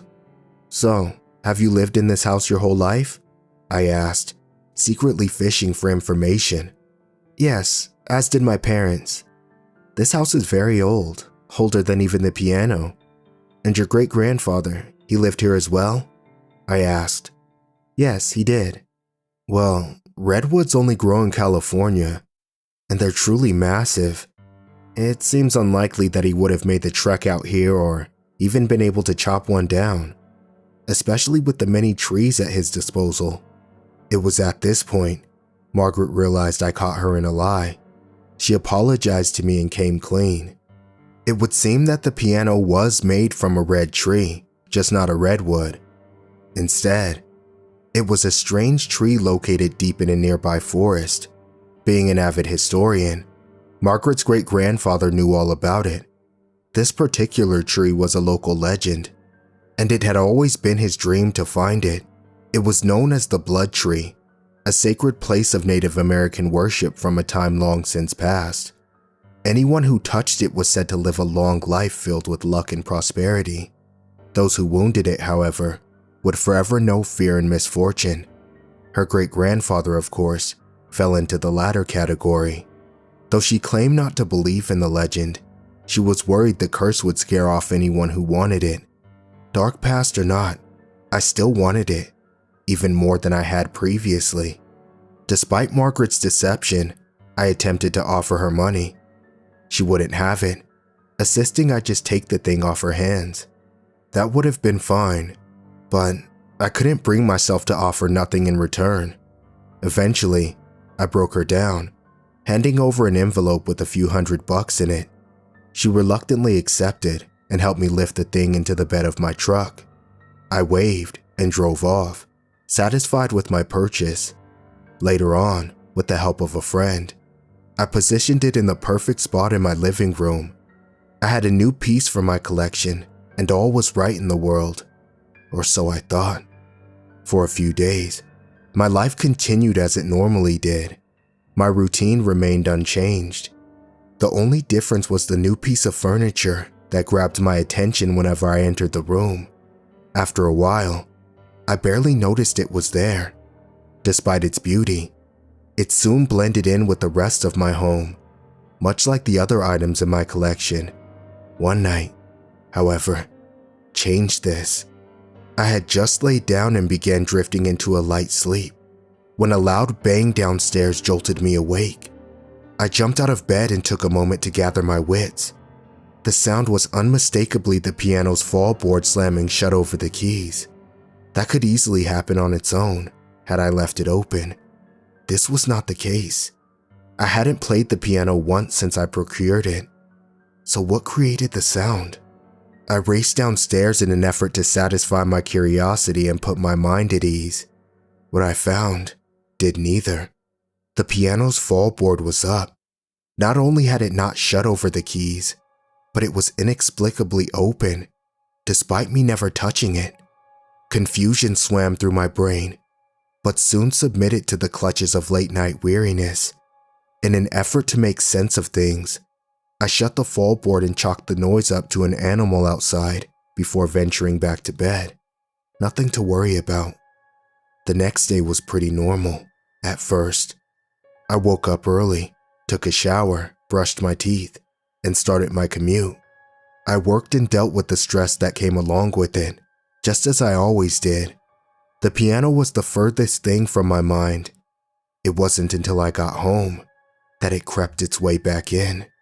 Upon opening the door to my house, I was greeted by a cold gust that rushed out from within. I hadn't left the AC on, so this was strange. I walked into the living room and set my jacket on the couch. I then looked up and noticed the piano. The fallboard. It was up. That couldn't be. I shut it the night before. Had someone broken in? I sped around my kitchen, a kitchen knife in hand, ready to attack any would-be intruder. There was no one. After checking every inch of the house, I eventually found myself back in the living room, in front of the piano. The fallboard was down. Was I going mad? No, of course not. This was just the byproduct of an exhausted, overworked mind. Nothing more. At least, that's what I told myself to keep from dwelling on it. Still somewhat frazzled, I escaped to my bedroom and attempted to catch some shut-eye. After changing out of my work attire and into my nightwear, my body fell into bed, an ocean of warm blankets and pillows enveloping me. A good end to a bad day, I thought. As luck would have it, sleep would elude my grasp. Quickly after closing my eyes, there was another sound downstairs. This time, it wasn't the fallboard. No, it was music. Not just any music either. It was the piano. With nothing but adrenaline to guide me, I ran downstairs to see what was going on. Upon reaching the bottom step, the music stopped, and I watched as the fallboard slammed itself shut over the keys. My heart sank as I stood in place, shocked. When the moment passed, I ran back to my room and locked the door behind me. A vile mixture of fear and dismay crept under the covers with me. Company often kept when hiding from creatures in the dark, byproducts of overactive imaginations. This monster, however, was all too real. The sound of my alarm woke me up the next day. I was surprised I slept, wondering if the previous night was a bad dream. This wasn't the case, but my mind gave in to the notion. Living in a state of denial was better than living in a world where pianos came to life. It was a splendid defense mechanism, and one that allowed me to go about my day without fear or unease. I left, went to work, came home, and went to bed. Everything was back to normal, just as I told myself it was. But lies only stretch so far. The familiar pang of ivory keys snuck into my room as panic set in again. That's when it hit me. This wasn't paranormal. It couldn't be. It was a cheap parlor trick. Margaret must have outfitted the piano to play itself, much like the player pianos of old. This was just a prank, a laugh at my expense. That's why the damn thing was free. I ran downstairs to solve the mystery once and for all. Like clockwork, as soon as my foot touched the bottom step, the piano stopped playing. I walked over to it nonchalantly, confident in my new theory. Upon opening up and exploring all of its crevices, I was surprised by what I saw. It was just a normal piano. Nothing extra was added in its creation to make it play on its own. Nothing at all. My calm demeanor vanished. I stared at the red wood and ivory keys before me, and almost felt compelled to ask, "What are you?" Instead, I remained silent. This silence, however, was quickly obliterated by the sound of music. As the piano began playing itself once again, I wanted to run, but terror kept me still. I watched the horror unfold. The keys were pressed down hard, controlled by an unseen force. A haunting peace filled the room as pictures fell from the walls. The house began to shake around me. My eyes darted back and forth in fear, but then noticed something outside. Standing at the window was a shadowy figure. It took off before the moonlight could reveal its identity. This was enough to break my trance. I ran outside to escape the madness. All the while, the song raged on. The house continued to shake behind me. The dark figure was nowhere to be seen. Margaret had not rigged the piano to play on its own, but I was not losing my marbles either. This was something entirely different, something not of this world. All at once, the music stopped and the world around me with it. No wind, no cars, no animals, and no people. Nothing. It was the middle of the night at this point, but where were the crickets chirping, the frogs croaking, the trees swaying? Where was the outside life of my home? A little exploration revealed that I was truly by myself. Every living creature in the vicinity had disappeared. What the hell was going on? Why was this happening? I returned home, hoping for answers, but was instead greeted with an unsettling sight. It was so dark, I almost didn't see it. Standing completely still next to the piano was that same silhouette from my window. My body instinctively jolted out of fear, but the figure did not react. It was frozen like the rest of the world. I took this opportune moment to investigate. The entity was wearing a dark cloak, one that covered its entire body. At its face was nothing but pure darkness. I cautiously attempted to pull away the shroud from its head, but it wouldn't budge. I studied the figure for a few more moments before a familiar sound filled the room. The piano song recommenced, and in an instant, the world returned to life. A vortex of dark energy swirled around the shadowy figure. As it reached out for me with skeletal hands, I fell back, but managed to escape unscathed. Crawling out of the door in an awkward slur of motion, rushing over to my car, I got in and took off with no specific location in mind, happy to be anywhere that wasn't my own home. During my drive, I weighed my options. Destroying the piano came to mind, but the risk outweighed the reward. It could just as easily backfire, angering whatever spirit was haunting its keys. Seeking help wasn't really an option either. The only person who might believe me was Margaret. That was it. Margaret. Maybe she would know what to do. My tires left tread marks on the road as they peeled off in the direction of Margaret's house. The whole drive was a blur. My mind in dire straits over the piano and its ghost. But luckily, the trip was a short one. It was late, but I didn't care. With the car parked in the driveway, my still shaky legs carried me up the walkway towards the front porch. My march, however, was impeded. The cloaked figure was there, standing at the door to Margaret's house. Before I could do so much as turn in the opposite direction, it grabbed me by the arm with its bony fingers. Its vicious strength kept me anchored in place. My body cowered as it leaned over me, almost as if to say, "Leave this place." Its grip wavered for a moment, allowing me a small window of opportunity to escape. I hightailed it out of there without looking back. Defeated, I had no choice but to return home. I hesitantly stepped past the piano and walked up to my bedroom, where I locked the door and fell onto my bed, mentally exhausted. I would not have even a moment of solace. As the song started up again the second my head hit the pillow, the house quaked beneath me, but I remained still, sick of the repetition. The banging on my bedroom door that followed, however, succeeded in startling me. I jumped out of my bed and pushed my dresser to the door, hiding beneath my sheets. I attempted to tune out the ruckus around me. The banging persisted, but I chose to instead focus on the song, allowing me to properly listen to it for the first time. Surprisingly enough, it was beautiful. Dark and sullen, but beautiful. Its melody soothed me, relaxing me to the point that my eyes grew tired. Despite the pandemonium, I fell asleep and dreamt.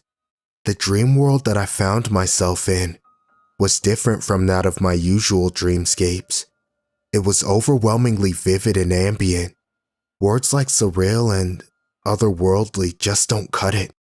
The awareness I had is also difficult to explain. Lucidity is too small a concept. I was completely aware of my surroundings in the sense that I could feel everything about them, their history, their purpose, and their place in relation to the rest of the world. I know that doesn't make much sense, but it's the only description I have to offer. The dream's visual makeup was that of a forest. It was dense, but my astral form floated to a clearing past the roots and branches. It was a large meadow, and at its center, a large red tree.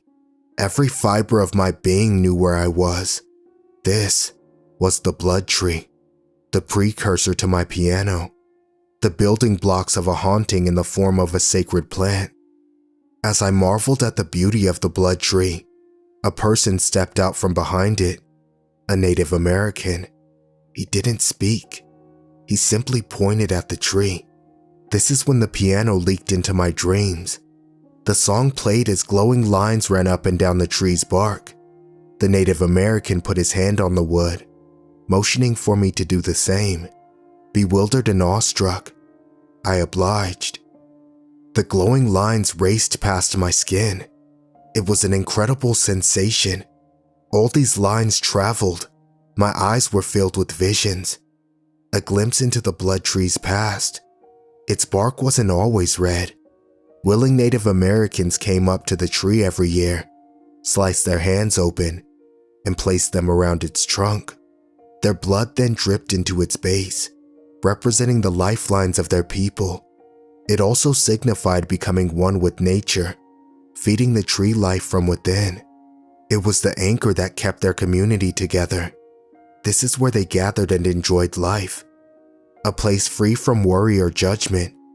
A place of peace.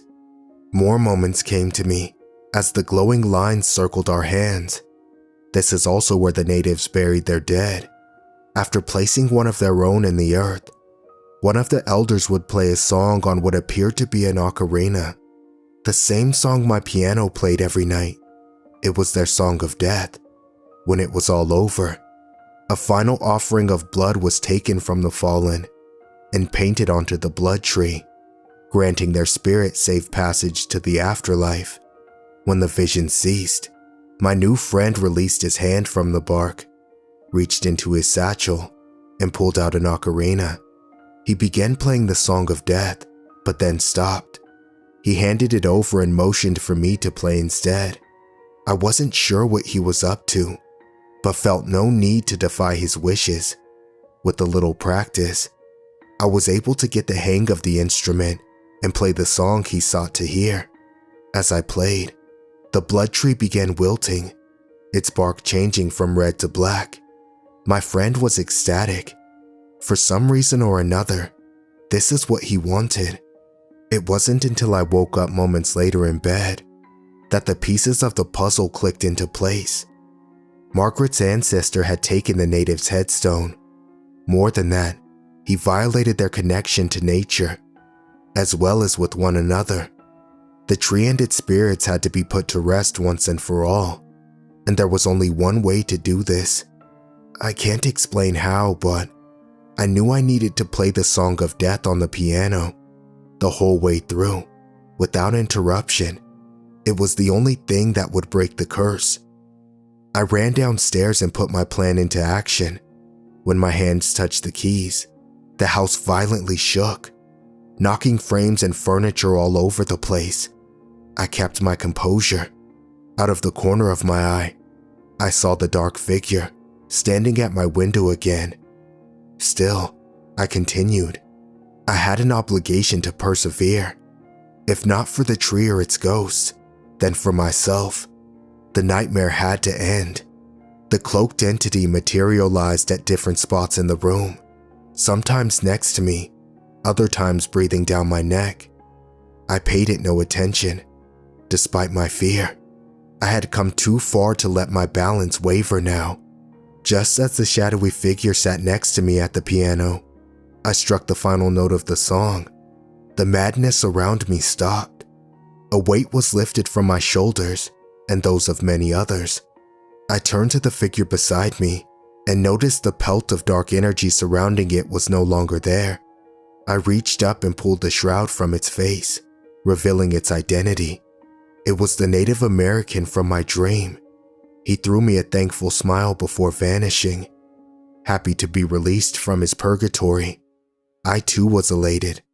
The ordeal was over, and countless spirits could rest easy, free to cross over to the other side. My work was done. Months have passed, and the piano remains in my living room, quieter than it's ever been before. I even play it from time to time. If there's one thing you can take away from my experience, it's to be mindful of the things that go bump in the night.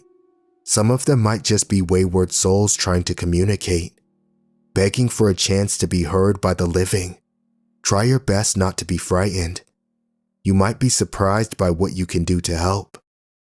And please, let this tale be a warning to you. Don't ever buy strange things from Craigslist. You'll thank me later.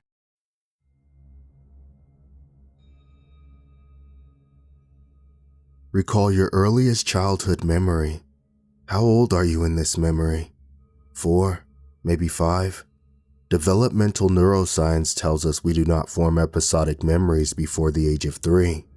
Supposedly, memories from before this time are merely phantoms, errors in the brain's memory formation process, ordinary daydreams mislabeled as fact. This is what the current research tells us. It's important you know this. Bear with me, listener. I won't waste your time with endless foreplay. Here's my story. I'm a graduate student studying linguistics. My work often overlaps with that of the neuroscience department, and I have made many contacts there. One such contact is the subject of this story. We'll call him DV. DV is also a graduate student. He studies memory. He uses a procedure called transcranial magnetic stimulation. This procedure uses magnetic radiation to activate targeted portions of the brain. Imagine a magic wand you can point at a cluster of neurons and say, "Dance," and they dance. 2 months ago, DV asked me to assist him in a pet project he was developing. He has assisted me in the past when I was learning to use an EEG for my research. I owed him a great deal. I had no choice but to help him in his work. DV is what I have instead of friends. I arrived at his lab after hours as requested. He was waiting by the door. He was wearing his lab coat. It was far too big for his frame and swallowed his shoulders. He looked so childlike. "Are you ready?" he asked. He had not told me any details about his project. "I just need practicing focusing the machine," he said. "I'm targeting an area of the brain no one has targeted with this device before." I consented. With a little hesitation, he had happily served as my model subject when I was learning the EEG. Academia is built upon exchange of favors. Besides, his machine doesn't even break the skin. I made myself comfortable in his examination chair. It had leather wrist restraints, but they were never used. I was facing a bay window. The lab was high on the campus hill. The night loomed heavy over the orange city lights. A few cars floated along the highway. "Now just try to relax," DV said. His breath was minty, with undercurrents of gin. He turned on the magic wand, and I felt the familiar buzz of electricity on my scalp. The vibrations converged on points just behind my ears, on both sides of my head. The points began to burn. My hair stood on end. "How do you feel?" DV asked. He was whispering, but his voice was thick with anticipation. I think he already knew the answer to his question. Before I could respond, I heard a cry from down the hall. Someone was screaming in the stairwell. Someone was howling like an animal shot through the leg. I heard flesh cracking, heard tendons popping. I heard a voice choking on words. Someone was vomiting up my name in the stairwell. "I think I need to take a break," I said. I tried to turn to look at DV, but felt hands holding my head in place. I tried to move my hands, but found the wrist straps had been fastened. "How long have I been here?" I asked. No one responded. The moaning down the hall grew closer. Someone was pounding on the doors. They were locked, but the door to the lab wasn't. "Please, turn it off," I said. The current from the machine felt like lightning coursing behind my eyes. The window grew larger. The cars on the road skidded out of control. I watched headlights careen into each other. The city lights blinked out, one by one. The darkness on the landscape was so thick. I could wade into it. So I did. I was out there, in the void. There was more distance before me than the Earth's horizon provides. I was alone, for a precious instant. Then, the darkness was broken by a man. He was the man from the hall. He was a man without skin. Muscles and sinew all twitching. Veins and arteries all spurting. I could see his heart shrivel in his chest when he looked at me. He was all slaughterhouse. No humanity. He was so close. I could smell the rotten meat on his silver bones. "Do you remember me?" he said. His teeth were gripped out like a racehorse. His frame was blurry, as if dislodged in time. His mouth looked like a slow exposure photo of a burning carcass. "Yes," I said, because I did. When I was young, too young to form memories, I had a dream. In this dream, a man walked behind me and told me things about the universe I didn't want to know. He was a man without skin. He was the man standing before me in the void. He followed me through the movie theaters, through city parks, through howling tunnels and unkempt forests and childhood homes, only to find me huddled in the corner of my bedroom closet. He spoke a few words. I don't have words for the things he said. I woke up soon after, drenched in freezing sweat, lips burned with vomit, eyes sore from rolling in their sockets. My mind tried to reject the memory. I have searched every language for the words I heard that night, but no tongue of man has ever spoke the things I heard. There in the void, there in the lab, the man had found me again. The machine fractured my defense, and I let him in. For the second time, he spoke those words, and for the second time, my mind refused to keep them. At some point, what seemed like an eternity later, DV removed the device from my head. As sudden as waking from a dream, I came to my senses. "How long was I hooked up for?" I asked. "Less than a minute," DV responded. He had lost his tone of knowing. His voice was quiet and trembled as he spoke. "Untie me," I said. I then realized my wrists were not bound. DV was frozen in the corner. I stood up and gathered my belongings. My ears were ringing, each in different pitch. They were dissonant. They were the last notes of a song I hadn't heard in 20 years. "I'm not coming back," I said. "Please don't contact me." DV nodded. His skin was as white as his lab coat. I walked the 5 miles to my home. I didn't trust myself behind the wheel of a car. The night was silent as I walked. Even the crickets were quiet for me. When I got home, I vomited into the bathroom sink. I watched my breakfast, lunch, and dinner circle the sputtering drain. I looked into the mirror. My shirt was drenched in blood, except for a pattern of ribs across the front. My blood was still wet to the touch. My pockets were full of cartilage. My socks were soaked in afterbirth. I threw my clothes in the trash compactor that night. DV and I do not speak. I do not see him on campus. I complete my schoolwork regularly. I pay my rent on time. I fall asleep to talk shows on weeknights and to whiskey on weekends. I don't do too much dreaming nowadays. I especially don't think about my childhood. Somewhere, in the unfathomable recess of inaccessible memory, there are words that shouldn't be heard. A man without skin chose to tell me those words, and I choose twice now not to remember them. At the beginning of this text, I asked you to recall your first memory. I hope it was from when you were 4 or 5. I hope it was a simple memory of your first injury, or something similar. I hope these things, because somewhere in your brain, there is a memory of something your developed brain chose not to remember.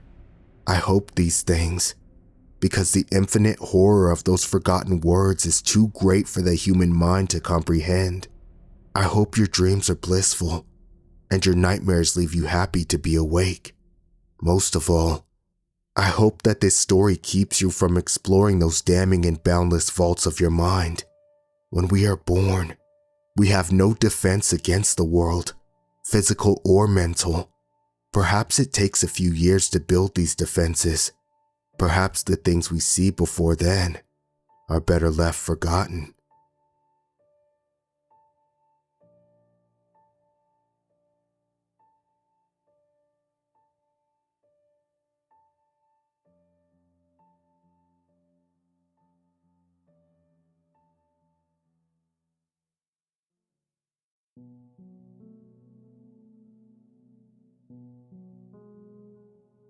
Every city claims to have them, and every city will tell you that theirs is the best. Most larger places will lay claim to having quite a few. I am of course speaking of secret bars, the kind of bars with no name out front, where a secret password is required to get in. This is what started my obsession, and may have cost me my soul. The year was 2001. I had turned 21 earlier that year, and had already done up all the new freedoms that come with that age.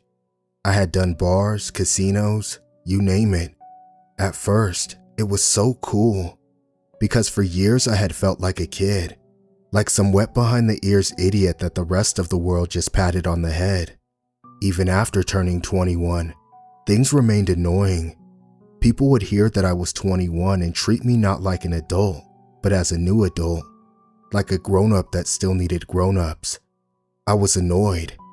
I worked downtown in a dreary office job, inputting data. The nice thing about it though were my hours, 3 p.m. to 11 p.m. For a single guy in his early 20s, it was perfect.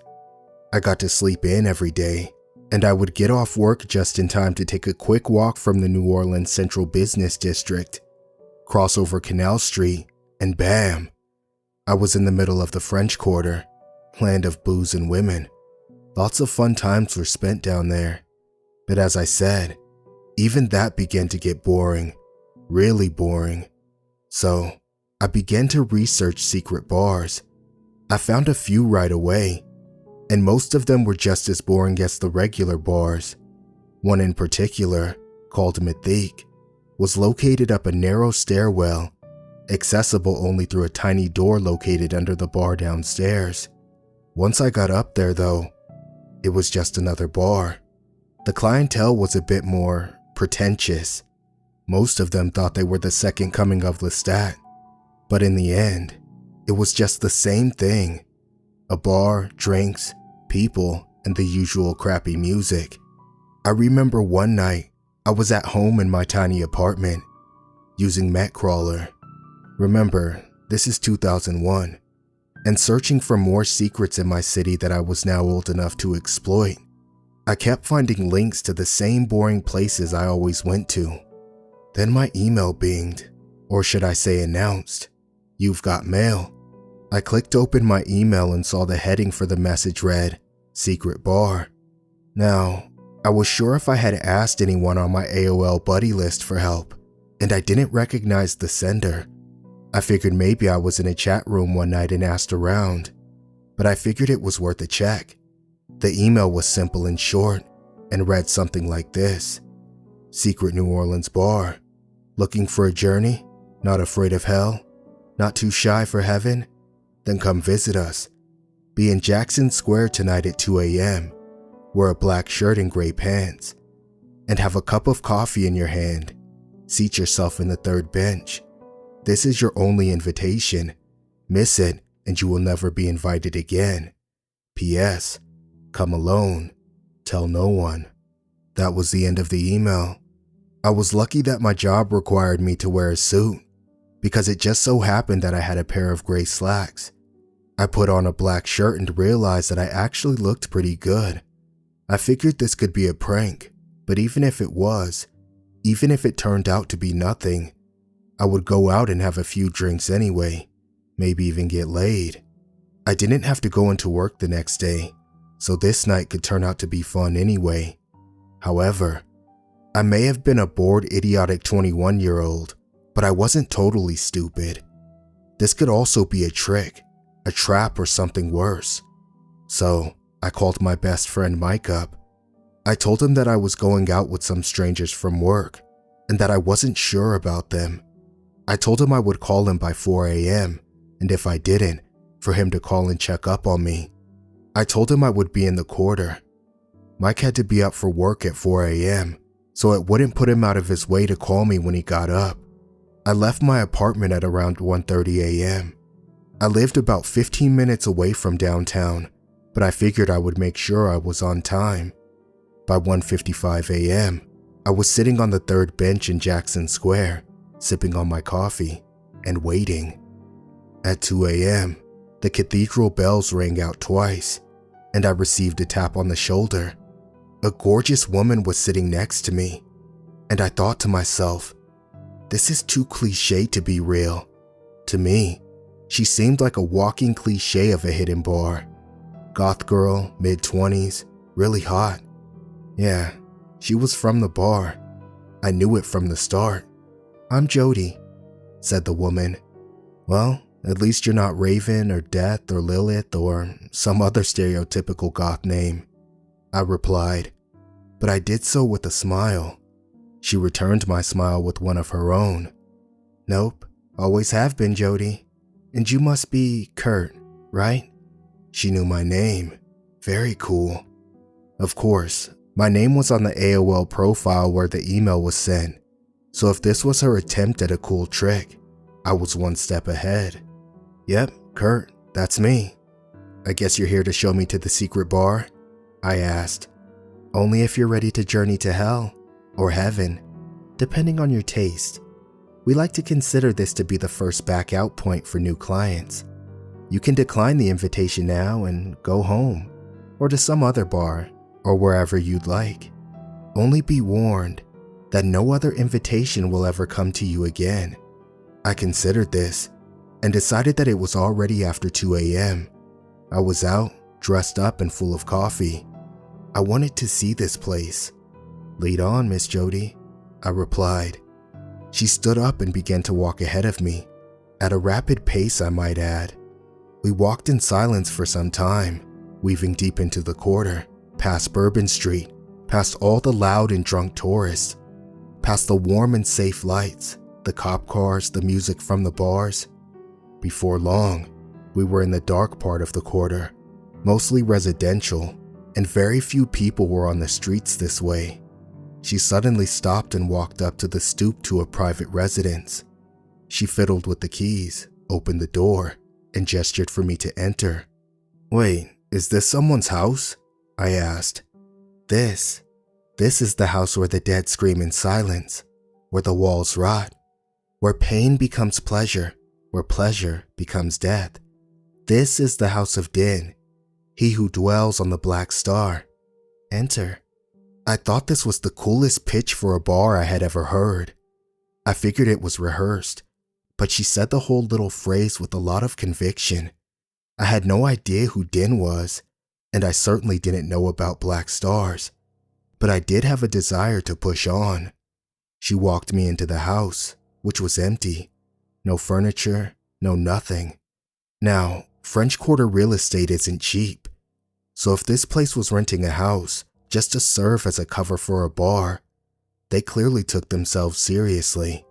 This might not be so boring after all. What happened next was strange. She turned towards a small hallway with an elevator. Now, I know that some houses back in the day had elevators. However, this one only appeared to go down. New Orleans isn't exactly known for having basements, especially in homes. As I went to step in, she stopped me once more. "This is your second back out chance. Same as before." You can turn around and leave. No harm, no foul. Push the button, I replied, pointing at the down button, and stepped in. The elevator ride felt long, really long. At first, I was thinking that this was impossible. No one builds down in this city. Hell, we even have to bury our dead above the ground. As far as I could see though, we were going down. This was one of those older elevators with just the metal grate door.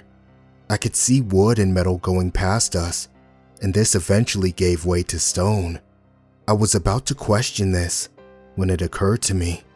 Cool trick, I said. Trick? Jody asked. Yeah. The elevator is rumbling in place while a rolling graphic goes by outside to look like we're going down. Right? Because, while I'm no expert on elevators, I would say we'd have to be at least 20 stories below the city right now. And I know that just isn't possible. You're right, she replied, grinning. We aren't 20 stories below the city. We are, by now, at least 2,000 stories below. If you're using stories as a measurement. I wanted to say something back about how that was a lie. Had to be a lie. We hadn't been riding that long, and that amount of depth wasn't possible on a tiny elevator like this. However, I figured this was all part of the act, like her whole speech about the House of Din and all that crap. I didn't want to become too obnoxious or pushy. She might end up asking me to leave, figuring I would ruin the scene for the other patrons. Instead, I just smiled and decided to play along with the really cool and elaborate bar scene. Fake or not, this was by far the most ambitious effort I had ever seen put forward for a drinking establishment. Shortly after, the elevator stopped. Jody stepped in front of the doors, but before she opened them, she turned back to me. This is your final chance to back out. If you wish, I will take you back. However, once I open these doors, you will be in hell. You may find your way back to the surface tonight, but some find that leaving is just impossible. Some stay forever. In the interest of free will and fair play, I am bound by the Council of Nod to offer you this final chance to return to your life. Choose now. Amazing speech, Jody, I replied. Really great. You guys clearly put some thought into this. Yes, I want to go to this bar. She smiled and opened the doors.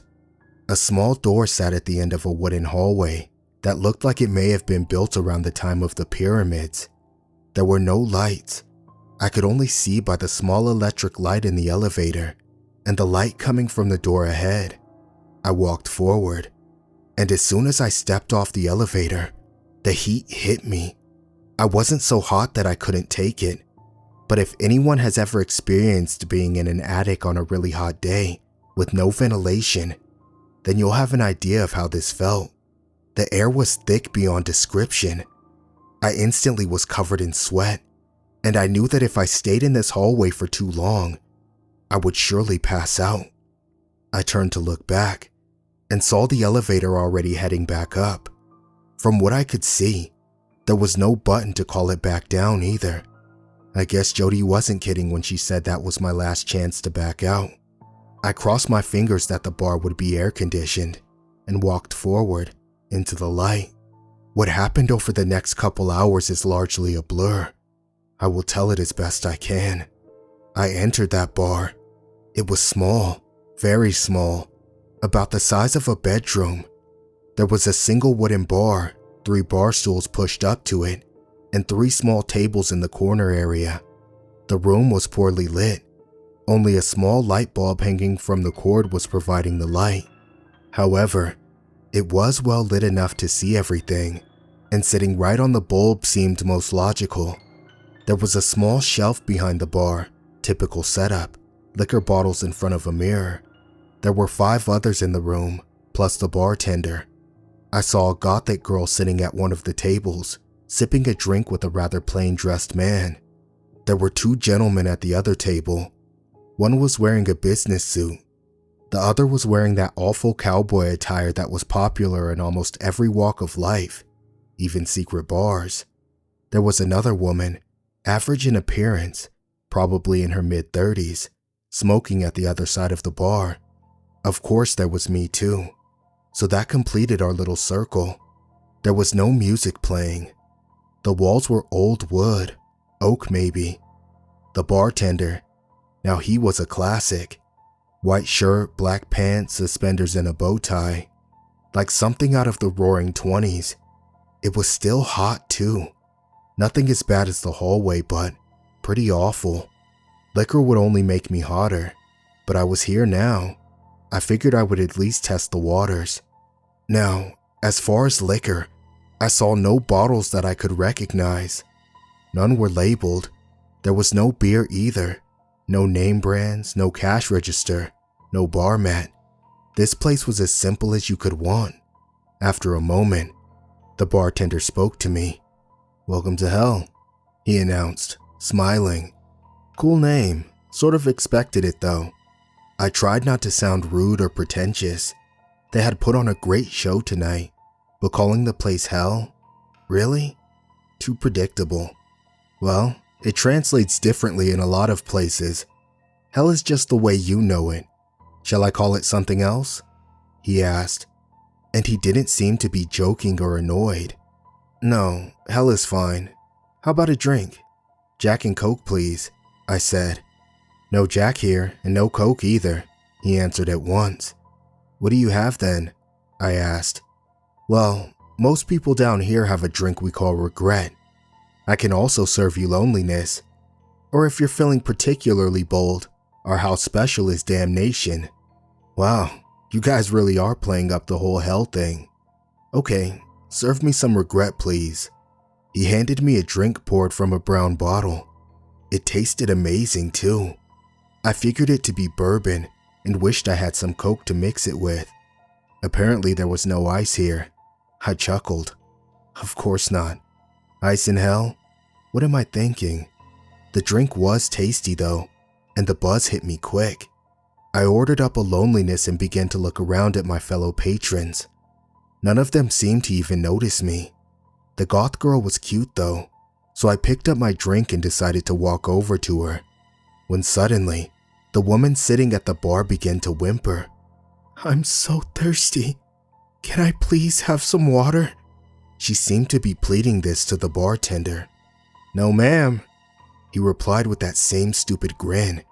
No water in hell, not even a small amount. Have another cigarette though. Wash it down with some hard liquor. No more smoking. My mouth is too dry. No more liquor. Water, please. She continued, and to me, it began to sound a lot like begging. Instead of handing her water, he held out an unlit cigarette. It was then that I noticed the overflowing ashtray, the size of a damn punch bowl, sitting next to her. It was full of butts, had to be over 1,000 of them in there. Had she smoked all of them herself? I strained my eyes and studied her harder. Her lips were blistered badly. She had been at it for a while. The bartender patiently held out a cigarette, grin never leaving his face, until she finally sighed and took it. He produced a lighter and she took a drag. She began to cough violently, gagging too. I decided to chime in. Hey man, she doesn't look too hot, and I really don't think she needs another smoke. She looks like she's dying of thirst too. Call the elevator, man. I think she's had enough. The bartender turned his big smile on me. Who? Old Nancy here? Nah, Nancy's a trooper, man. Smokes a couple packs a day. And as far as her thirst, well, she knew this place was a thirsty sort of dive before she walked into the door. But she wanted to be here. She is getting exactly what she wanted. I walked over to Nancy and placed my hand on her shoulder. Ma'am, if you want to get out of here, I'll walk you over to the elevator. You don't look so great right now. I tried to sound as concerned as a 21-year-old kid could. Nancy looked at me and smiled. Oh, I'm fine. Just fine, she said, but her mouth quivered as she spoke. The bartender was watching us like a hawk, still smiling, but his smile no longer looked so friendly. Everything okay? he asked, beaming like a used car salesman. Nancy shakily replied yes. The bartender turned around, and in that second, Nancy gripped my arm hard, pulled me into the smog that was her breath, and whispered, "Leave while you can," so low that I almost missed it. Her breath was like a chimney. She must have been chain smoking for days. I smoked, and so do most of my friends. And even on nights where we would chain smoke and pound booze until the sun rose, none of us were ever that toxic. I walked over to the man in the business suit. He at least appeared sane. "Hey sir, I think that lady over there needs help," I said to him. The man looked at me and laughed. "We all need help here, kid.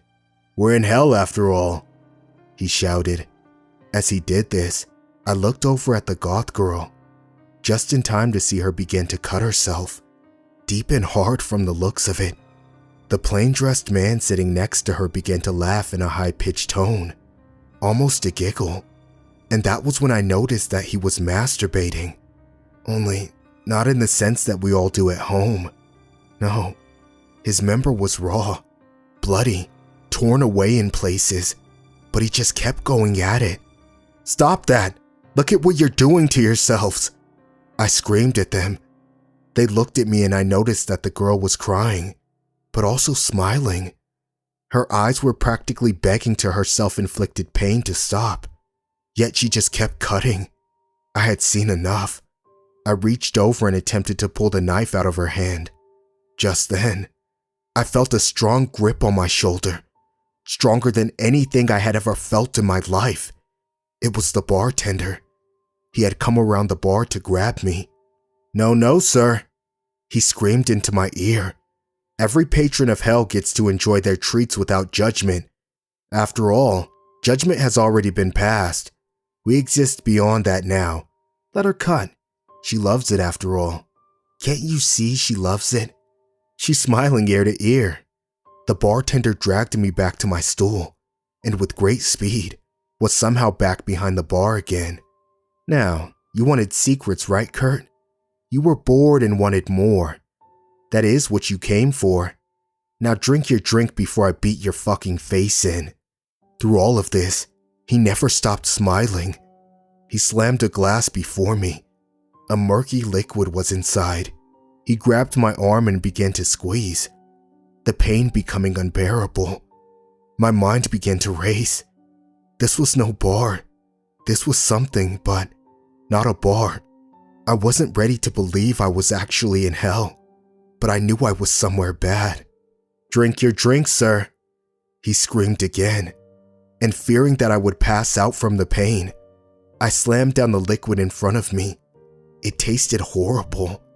I couldn't describe it then, and I can't now, but it was fierce. He let go of me, and suddenly the room got much hotter. The light began to flicker, and suddenly, I was afflicted by knowledge, things I didn't want to know, things that no one would want to know. My mother had an affair, and the man I had grown up calling my dad was in fact not my father at all. I had a brother who died. I never knew that. My boss at work hated me. My grandfather ended his life. After all these years, I just thought he died naturally. My mother was going to abort me, but changed her mind because she couldn't afford the abortion. I was going to die alone. My wife, a woman I would meet in 6 years and fall madly in love with, she would die in a car crash with my 3-year-old son in the back seat. There was nothing I could do to change this. I would go blind in my 60s from a work-related accident.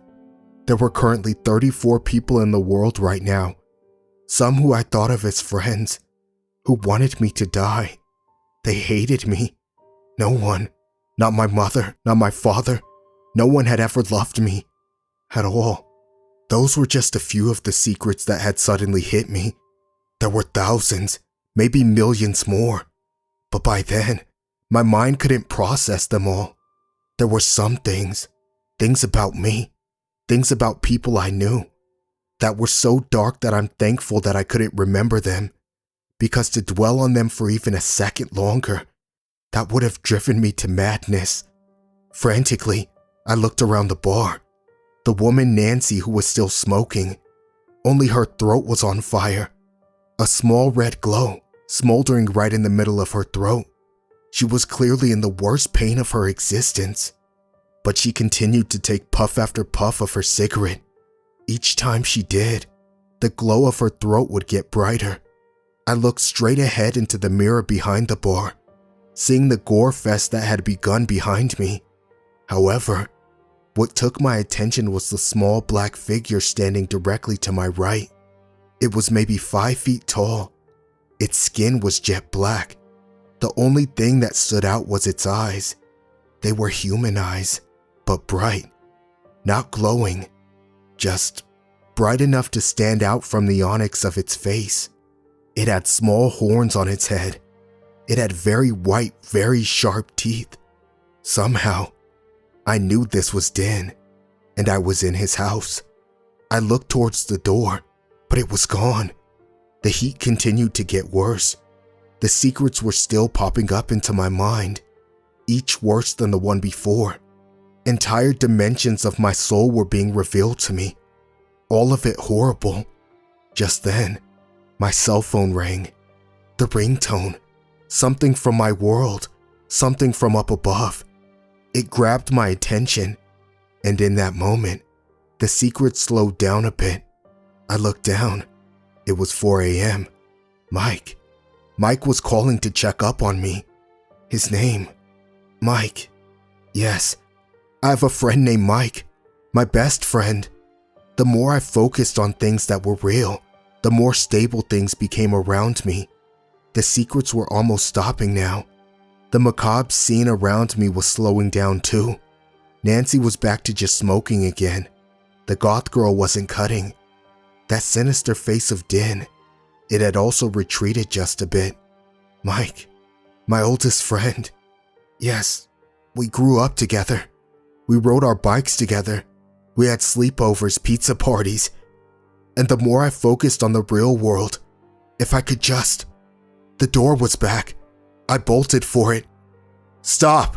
You had your chance to back out," screamed the bartender, and I looked back just in time to see him leap over the bar behind me. I shot through the door and back into the tiny, impossibly hot hallway. The bartender burst through the doors, and I did the only thing I could think of. If thinking about the real world weakened this place, then perhaps a real link to the world would break it. I hit answer on my cell phone, and the voice of my best friend who was calling from the safety of his apartment. It pleasantly greeted my ears. I could even hear music in the background. Real music. "Mike, call the cops. I'm in real trouble here," I screamed into the phone. "What? I can barely hear you, man. Your connection sucks," he answered. The bartender was still coming, still grinning. I had one last idea. I pushed speaker. Mike's voice, a product of the living world, owned by someone who had not made a deal to enter some level of hell, flooded the hallway. The bartender stopped. He is not allowed to know of this place, to have any contact without being invited, even voice contact. It violates the Council of Nod. That was when the final blow to the bar from hell was delivered. I heard Mike, in his sleepy yet concerned voice, say, "What is the Council of Nod?" Contact had been made. Whatever rules governed this place had been broken. Suddenly, the elevator came down. The bartender, still smiling, looked down at me. "Sorry, sir, but you have violated the rules. You are no longer welcome at this bar. Please leave." Jody was standing in the elevator. I stood up and climbed in. The effects of the drink I consumed were gone. No more secrets. My phone had died. I guess calling from hell drains a battery. However, the effects were enough. We rode up in silence. When we reached the surface, Jody walked me out of the house, onto the stoop. Then she spoke. "You may think you have won tonight, but you didn't. You had a chance to ride this elevator up, as well as down. Your heart wanted secrets instead of happiness, though, so it went down. You could have gone up. and everything you could ever have possibly desired would have been yours. So, go on, feel proud, like the proud mortal. We like proud mortals, because the proud ones always find their way back to hell. Fuck you, Jody, I replied, but did so as I was walking away. I didn't want to tempt these people any more than I had. When I got home that night, I remembered almost all the secrets. Over the years, they have slipped away, slowly at first, then, like a dream, I would wake up and more would be lost. I wrote down the ones that I listed here, because I didn't want to forget them all. However, when I read them now, they don't seem like secrets anymore, just like weird lies. Of course, I called the police the very next day. I wanted to help those people down there. I had to dress up the story a bit. I told the cops that I was led there by Jody after meeting her in the quarter. I left out the part about the place possibly being a level of hell, and simply described it as a basement where people were being tortured. The cops got a warrant and went in. The house was empty, as I said it was. However, there was no elevator found. The cops said there was a large elevator that appeared to have had an old elevator at one time, but it was long gone now. The house itself was still on the market. It had no owner. For a few years, I would go down to Jackson Square around 2 a.m., hoping to catch Jody luring another victim into the house. However, I never saw her again. Years went on. I did marry, and no, my wife was never killed in a car accident. We don't have kids yet, though. Perhaps when I violated the contract, the Council of Nod, or whatever, I somehow broke that process. I'll never know, but I will be careful. After I posted this, I burned the list of secrets that I had written down.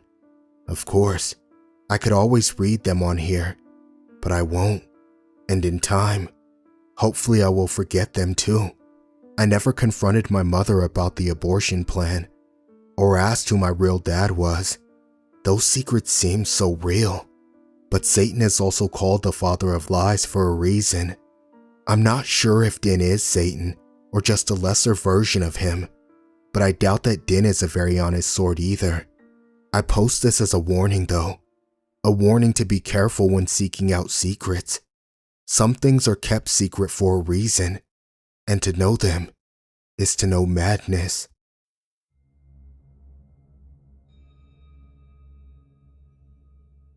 I awoke in what seems to be a small, square room, a simple enclosure for the simplest of people.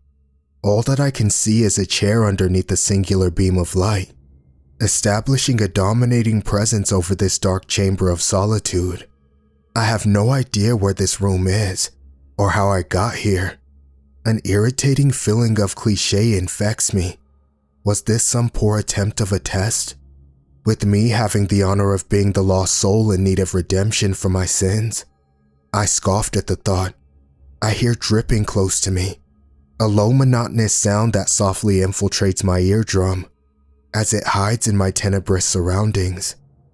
I began searching the room for an exit. The first thing I would have to do was find a wall so that I could find a door. I began walking in one direction in hopes of running into the wall.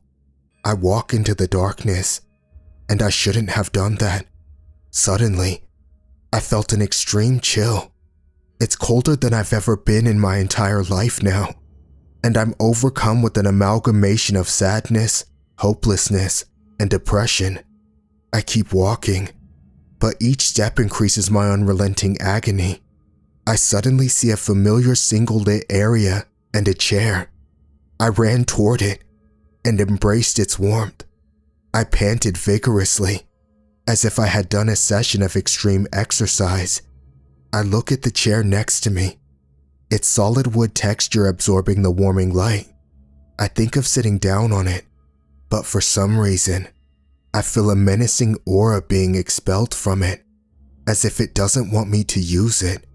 I chuckle to myself for even beginning to believe that an inanimate object had a conscious mind, and one that didn't like me either.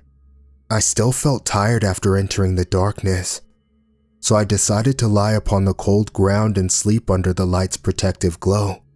I awoke once more, and to my dismay, nothing had changed. The chair still sat under the beam of light as I sat next to it. Never on the chair though. Never would I sit atop that chair. The chair doesn't like me, and I don't like it, and that's how things will stay. As I clean my eyes of the mucus that comes with sleep, a sudden realization startles me. I haven't eaten. Since I first woke up in this godforsaken room, I have not felt the need for food or the need for drink. It doesn't make any sense, but neither does anything else. Why am I here? Who's keeping me here? But the thing that plagues my mind every minute I spend here is why there is a chair here. It just sits there, deceivingly inviting, watching my every movement, knowing full well I won't sit on it. I hate it. I spent the next few hours staring up into the beam of light. It bemused me. It didn't come from a light bulb or a hole, from what I could see. It simply peered down from above, a beacon of hope in my time of need. I tried to be as optimistic as I can, but it's difficult for me. I have no family to think of, no lover I can hope to see again. I'm just as alone in my life as I am in this room, bar that one disgusting chair. I hate it. I still hear the dripping. No matter what way I turn my head, the dripping always comes from directly behind me, enticing me to follow it into the darkness. I've slept twice since I entered the darkness last time. The feeling of cold still lightly grasping me. Shivers are sent down my spine as I begin to think about the darkness. That feeling of panic, the lack of oxygen, it was too intense to bear. I can't face it again. I still wonder how the outside world looks, how I took the simple sight of everyday life for granted, what I would give to see the morning hustle and bustle of cars again, to smell the nauseating fumes being released into the air and to my nostrils. A working man's nightmare is now my dream. I let out another chuckle. I began to ponder just what I did to deserve this fate, being locked away from all society and civilization, with nothing but a beam of light and a horrible chair to keep me company. I hate the chair. I was never a bad person. I paid my bills. I worked for my money. Yet I am the one doomed to this room of shadows until I eventually heal over and die. I wonder when that will happen. When will death decide to open its ancient arms and welcome me to its side at its fortress of flames? Most people would be scared of the thought of death and hell, but I'm not. I'm already there. This room is doing something to me. I've slept multiple times and still feel no need to drink or eat. Since awakening in this room, I've become immortal, a power sought after by millions. Yet, this newfound power is not a blessing. No, it's a curse. And that's when I realized it. This room is keeping me alive. It doesn't want me to leave, even with the surrounding mist of darkness that I fear so heavily. It knows that malnourishment would kill me, and thus, I would be free. Death was my only escape, and this room took that away from me, and the chair knew it too. I despised the chair. Something's changed. I feel like I'm being watched now. The feeling of being watched is creeping upon me, crawling up my back and spreading throughout my body, tingling within my spine and onto my other bones. It's almost too overbearing to ignore, too certain. I looked behind me, but as always, there was nothing but pitch dark blackness. There are no footsteps. There is no breathing. How could someone be there, watching me, staring at me so intently that I can't even hear them move the tiniest bit or take the tiniest breath? It's near impossible, but the feeling never leaves me. The feeling is so certain, so very, very certain. So certain that I close my eyes so tightly that I can only open them wide and simply stare. So certain that I began to hear the faintest of many voices whispering in my ears, indecipherable languages and inaudible sentences, accompanied by a chilly breath upon my clammy skin. The hairs on the back of my neck stood up, and I felt a shiver uncontrollably run up my spine. After that came the laughter. All I could hear was a quiet laughter that haunted me, every voice whispering, taunting me. The sound of laughter upon my ear. It breathes upon it so lightly, breath so subtle that I can't ignore it. The darkness still surrounds me, and my throat feels dry, but I do not attempt to scream, as it would be futile. This room knows I'm its prisoner, and it is my warden. I wish I could hear that dripping again, that beautiful sound, but all I can hear are the whispers, the laughter, and my own heartbeat. The noises drove me mad. For days I've sat here alone and hating every second of it. But now that these voices inhabit my head, I couldn't wish for anything better than to be alone again. Just me, the beam of light, and the ever-looming darkness. I try to make out some of the voices, but so far, I've only managed to make out one word. One simple word that echoed through my mind. Sit. Never before have I shuddered at the thought of a word before. The voices repeated it, over and over again as I stare at the chair. The chair I feel so much hatred for. The chair that has mocked me since I first awoke here. Hours I stood there, looking at the chair, while the voices continuously tried to convince me to succumb to their whispers. Around me, the darkness still lies dormant, watching me, as if anxiously awaiting my next move. Maybe the voices were trying to save me, and by sitting on the chair I would be able to escape this room. There seemed to be no other way out. The darkness blocked all angles. What if nothing will happen if I sit on the chair, and the voices are deceiving me in their sick humor? As the old adage goes, there was only one way to find out. I approached that of what I felt great contempt for. The man-made structure that holds evil within its layers of wood. I was mere inches away from it, the closest I had ever been. I could feel an aura of anger and disgust radiating from the lone furnishing. It didn't want me sitting on it, but the voices did. Was the chair protecting me, or were the voices? These questions and answers flooded my mind, as I eventually did the thing I promised myself I would never do. As long as this room was my abode, I sat upon the chair. At first, there was silence. The voices no longer whispered and the laughing ceased. But my salvation did not come. No exit was uncovered whilst no light filled the room. I sat there for a few seconds, aghast at what has happened, or what didn't happen. The voices had lied to me. I had done their bidding and to no avail. I was still trapped here, with nothing left. I was truly hopeless. It was at that moment that my greatest fear that I had of this place came to reality.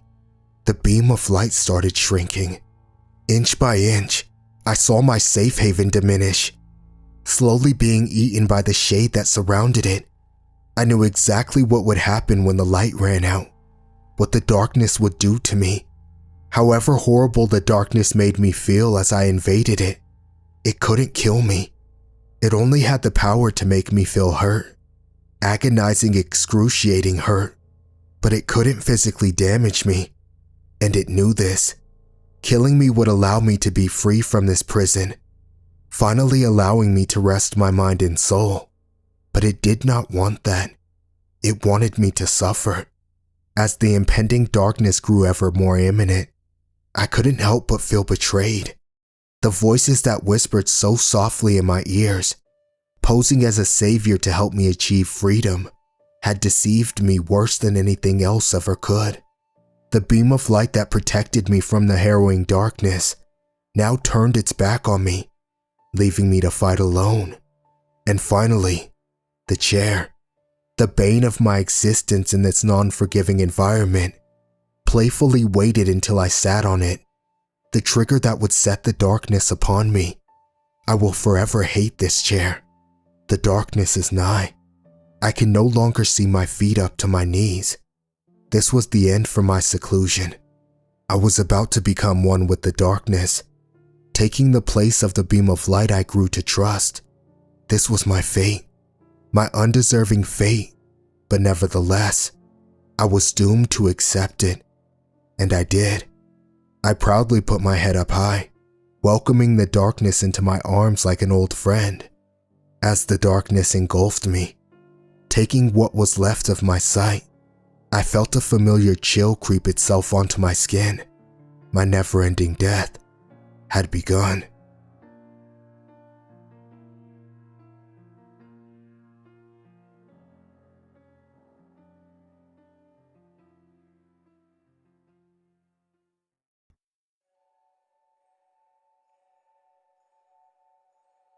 I use a photo storage service.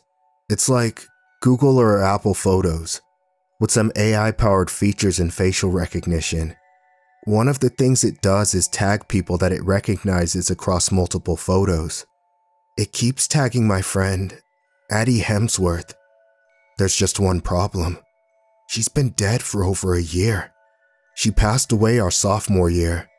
I won't go into details because I don't want to dox myself here. Addie Hemsworth is not her real name, but her death made national news. Of course it did. It was the homicide of a white female college student. The mainstream media eats those cases up like crack.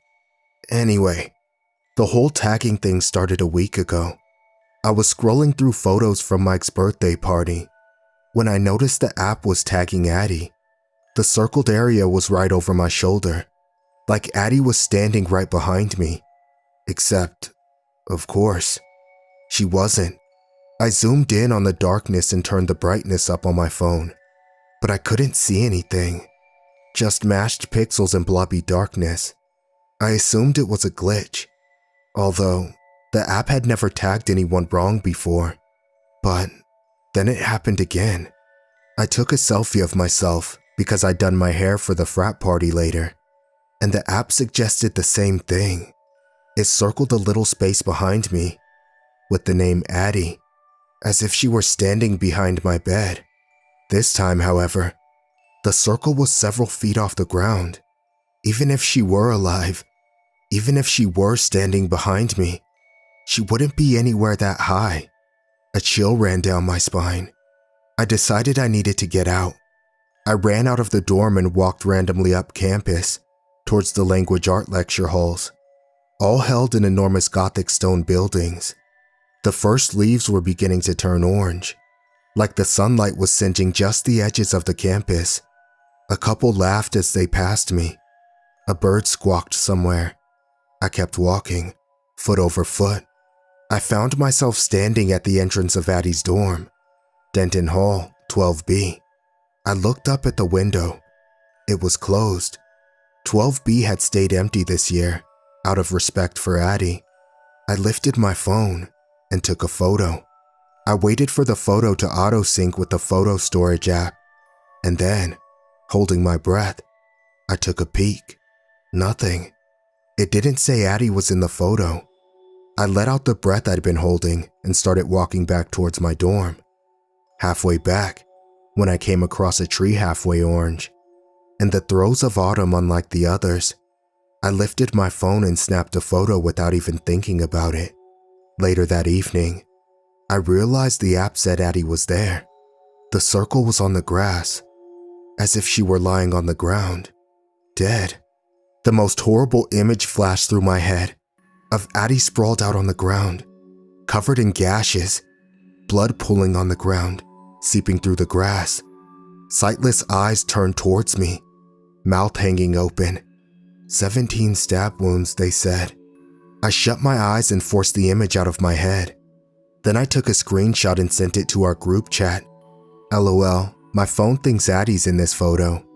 I wrote, trying to pass it off as a joke. As some kind of fucked up defense mechanism, 3 dots appeared, and then a text from Priyanka. I thought it was only me. She sent a screenshot of her iPhone photo app. The most recent photo of Addie, the app claimed, was a photo of Priyanka and Greg standing under one of those gothic archways on campus. No one else was in the photo. My throat went dry. It could be a glitch once, maybe twice on my phone. But if it was happening to my friends' phones too? Before I could reply, another text came in. From Adam. It's happening to me too. I stared at my phone, feeling chills. What the fuck? I got up and walked across the hallway to the girls' bathroom, every bit of my body shaking. I went to the sink and stared at my reflection. Deep bags lay under my eyes. My dark hair was tangled and uncombed. I didn't remember looking this bad earlier. I shut my eyes tight and shook my head, trying to shake the anxiety out of me.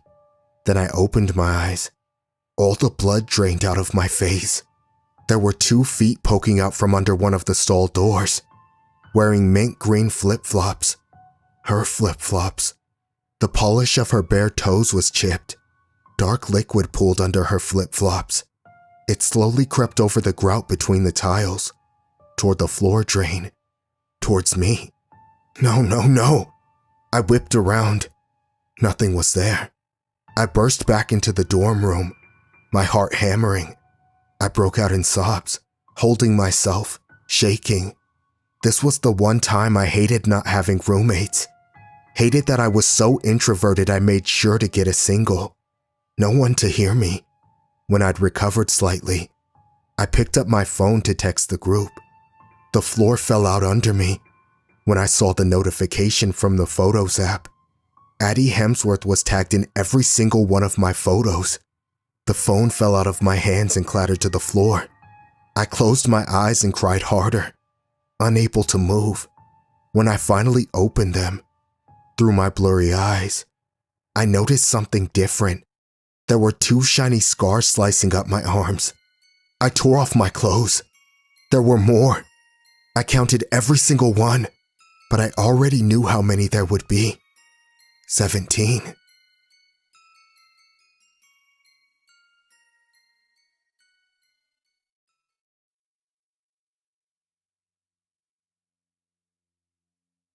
I had initially brushed it off when I woke up that first morning and was greeted with the sight of my bedroom door wide open.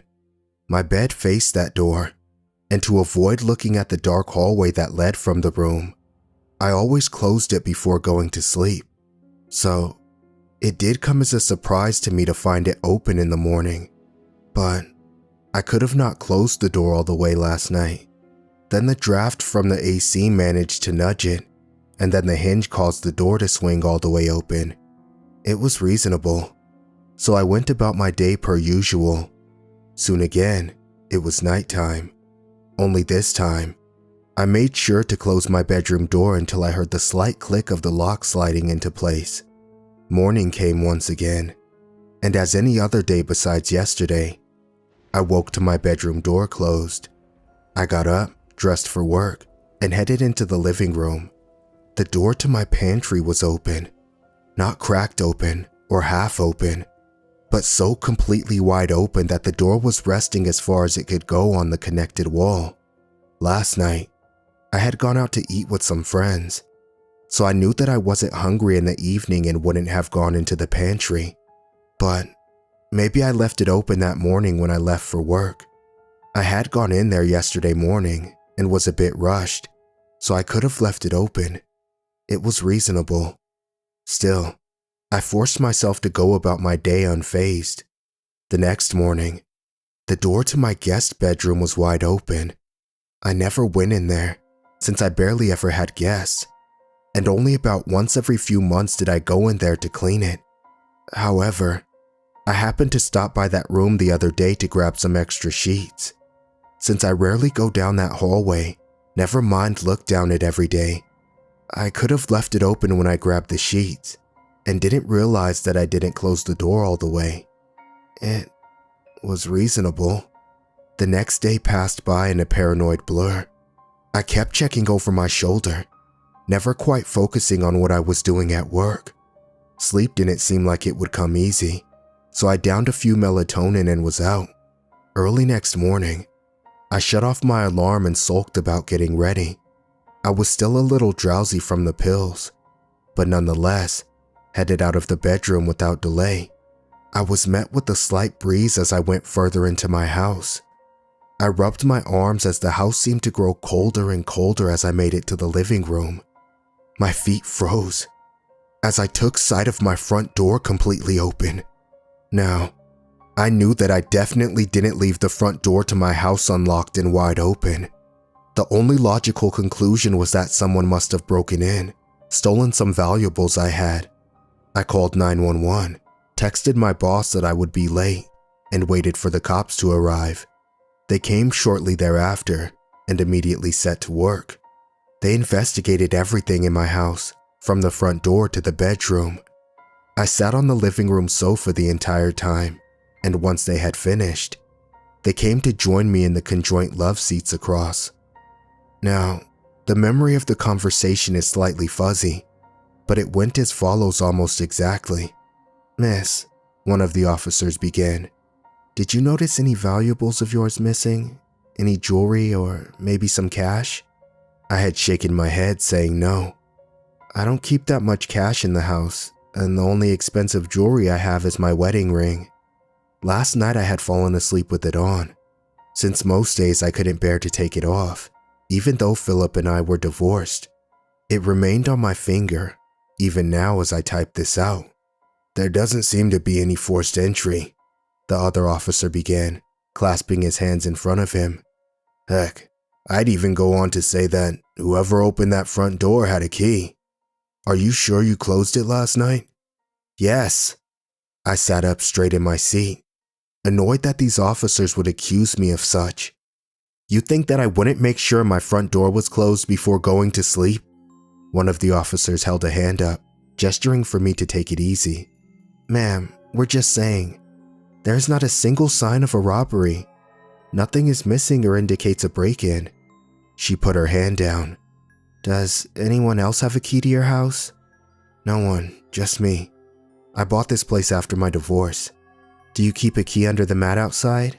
Or any key that remains outside of the house that someone could have found?" "No, I'm too paranoid to do that." Both of the officers stood up, signaling that it was time for them to leave. They told me to retrace my steps of last night and to rethink about when I think I closed my front door.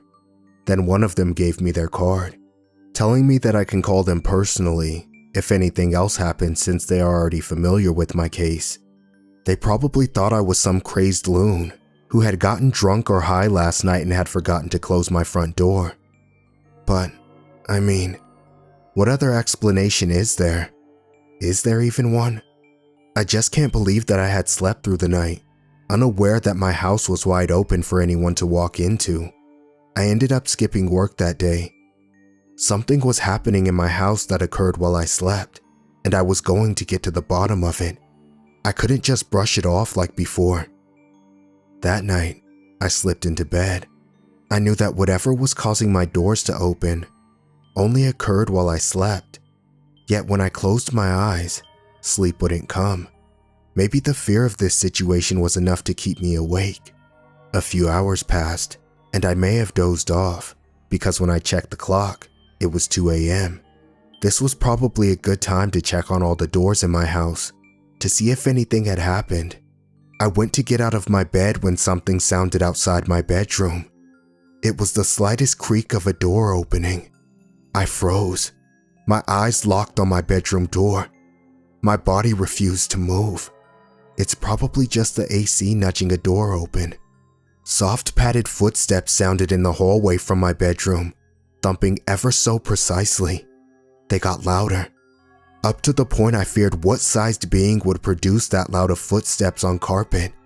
The footsteps continued, increasing in proximity, when I heard them outside my bedroom. Someone was in my house.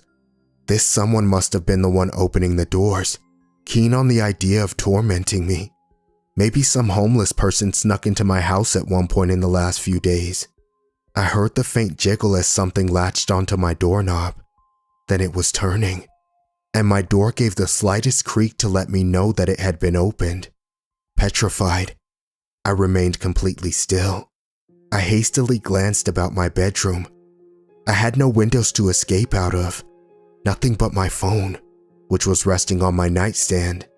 I could call the cops, but my door would be completely open any second, and this someone would intervene the call.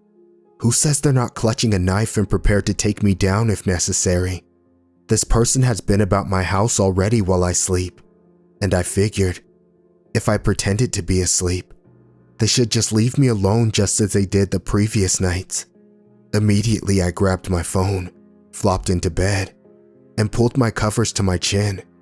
The minute I closed my eyes, the door wheezed a slightly larger creak that told me it was all the way open. Then, it was just silence.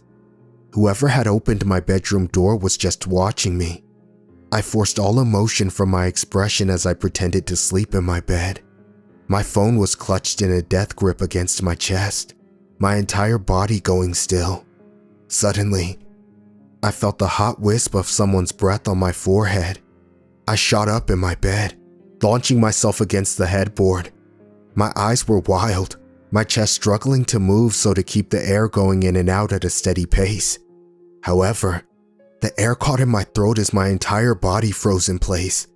Once I caught sight of the thing that was standing at the edge of my bed, right where I had been laying, its body was overgrown, with a slight hunch in its spine that told me it was taller than originally perceived. And I say it because there were no definable features that led me to think that this thing had a gender. Sure, its body looked humanoid, with 2 arms and 2 legs, but those limbs were long and gangly, with neither arm being equal length to the other. Its skin was wrinkled in some places, such as around its wrists and chest, but other places looked stretched out, as if the skin there was being tightly pulled against its bones. Its eyes were 2 holes gouged into its head, deep and sunken in. No eyeballs nor eyelids to showcase how this thing could even see. Above the eye holes was a thin layer of greasy hair strands, dark in color, contrasting to this thing's pale and malformed skin. And below all of that, on its face was a thin and dried out mouth, one that slowly stretched into a tight grin, revealing its set of black and decaying teeth. I opened my mouth to scream, but no sound came out. My eyes were frozen on this thing. The creature took a step forward, its legs bumping against the side of my bed. It moved one of their arms backwards before they violently swung it forward, their clawed hands intending to make purchase in me. I managed to flatten myself against the headboard, avoiding its swipe. My breath caught in my throat when I waited for them to do so again, since it had missed me the first time. As predicted, and uncoordinatedly, the thing swung its arm exactly the same as before. My earlier assumption was correct. This thing, with sunken eye holes for eyes, must have been blind. I let a ragged breath escape my lips, relieved that I had a major advantage over this thing. But the second the breath left my lips, the thing's head snapped up to my exact location, and without a beat, it bent down on its misshapen legs and launched itself at me. By a mere second, I managed to roll over on the bed and hit the floor. I didn't waste another moment and began running, heading straight into my living room. The thing was right behind me, chasing me without so much of a hint of hesitation. It barreled through everything in my house, knocking over my coffee table and a lamp in its desperation to catch me. I sprinted to my front door, which of course was closed now. I snatched my car keys from the hook nearby and heaved the door open. I made it outside onto my porch, and I went to slam the door shut to delay the thing, but its engorged foot stopped the door right before I could close it. 2 clawed hands appeared on the side of the door, clutching the metal frame. Desperately, I still attempted to close the door when I felt the true strength of this thing as it began pushing the door back open. It was way stronger than me, easily opening the door back up despite my opposing force. Quickly, I decided that it was a lost cause. Abandoning it, I dashed to my car. Then, I began to drive, and didn't stop until I was a few hours out of town.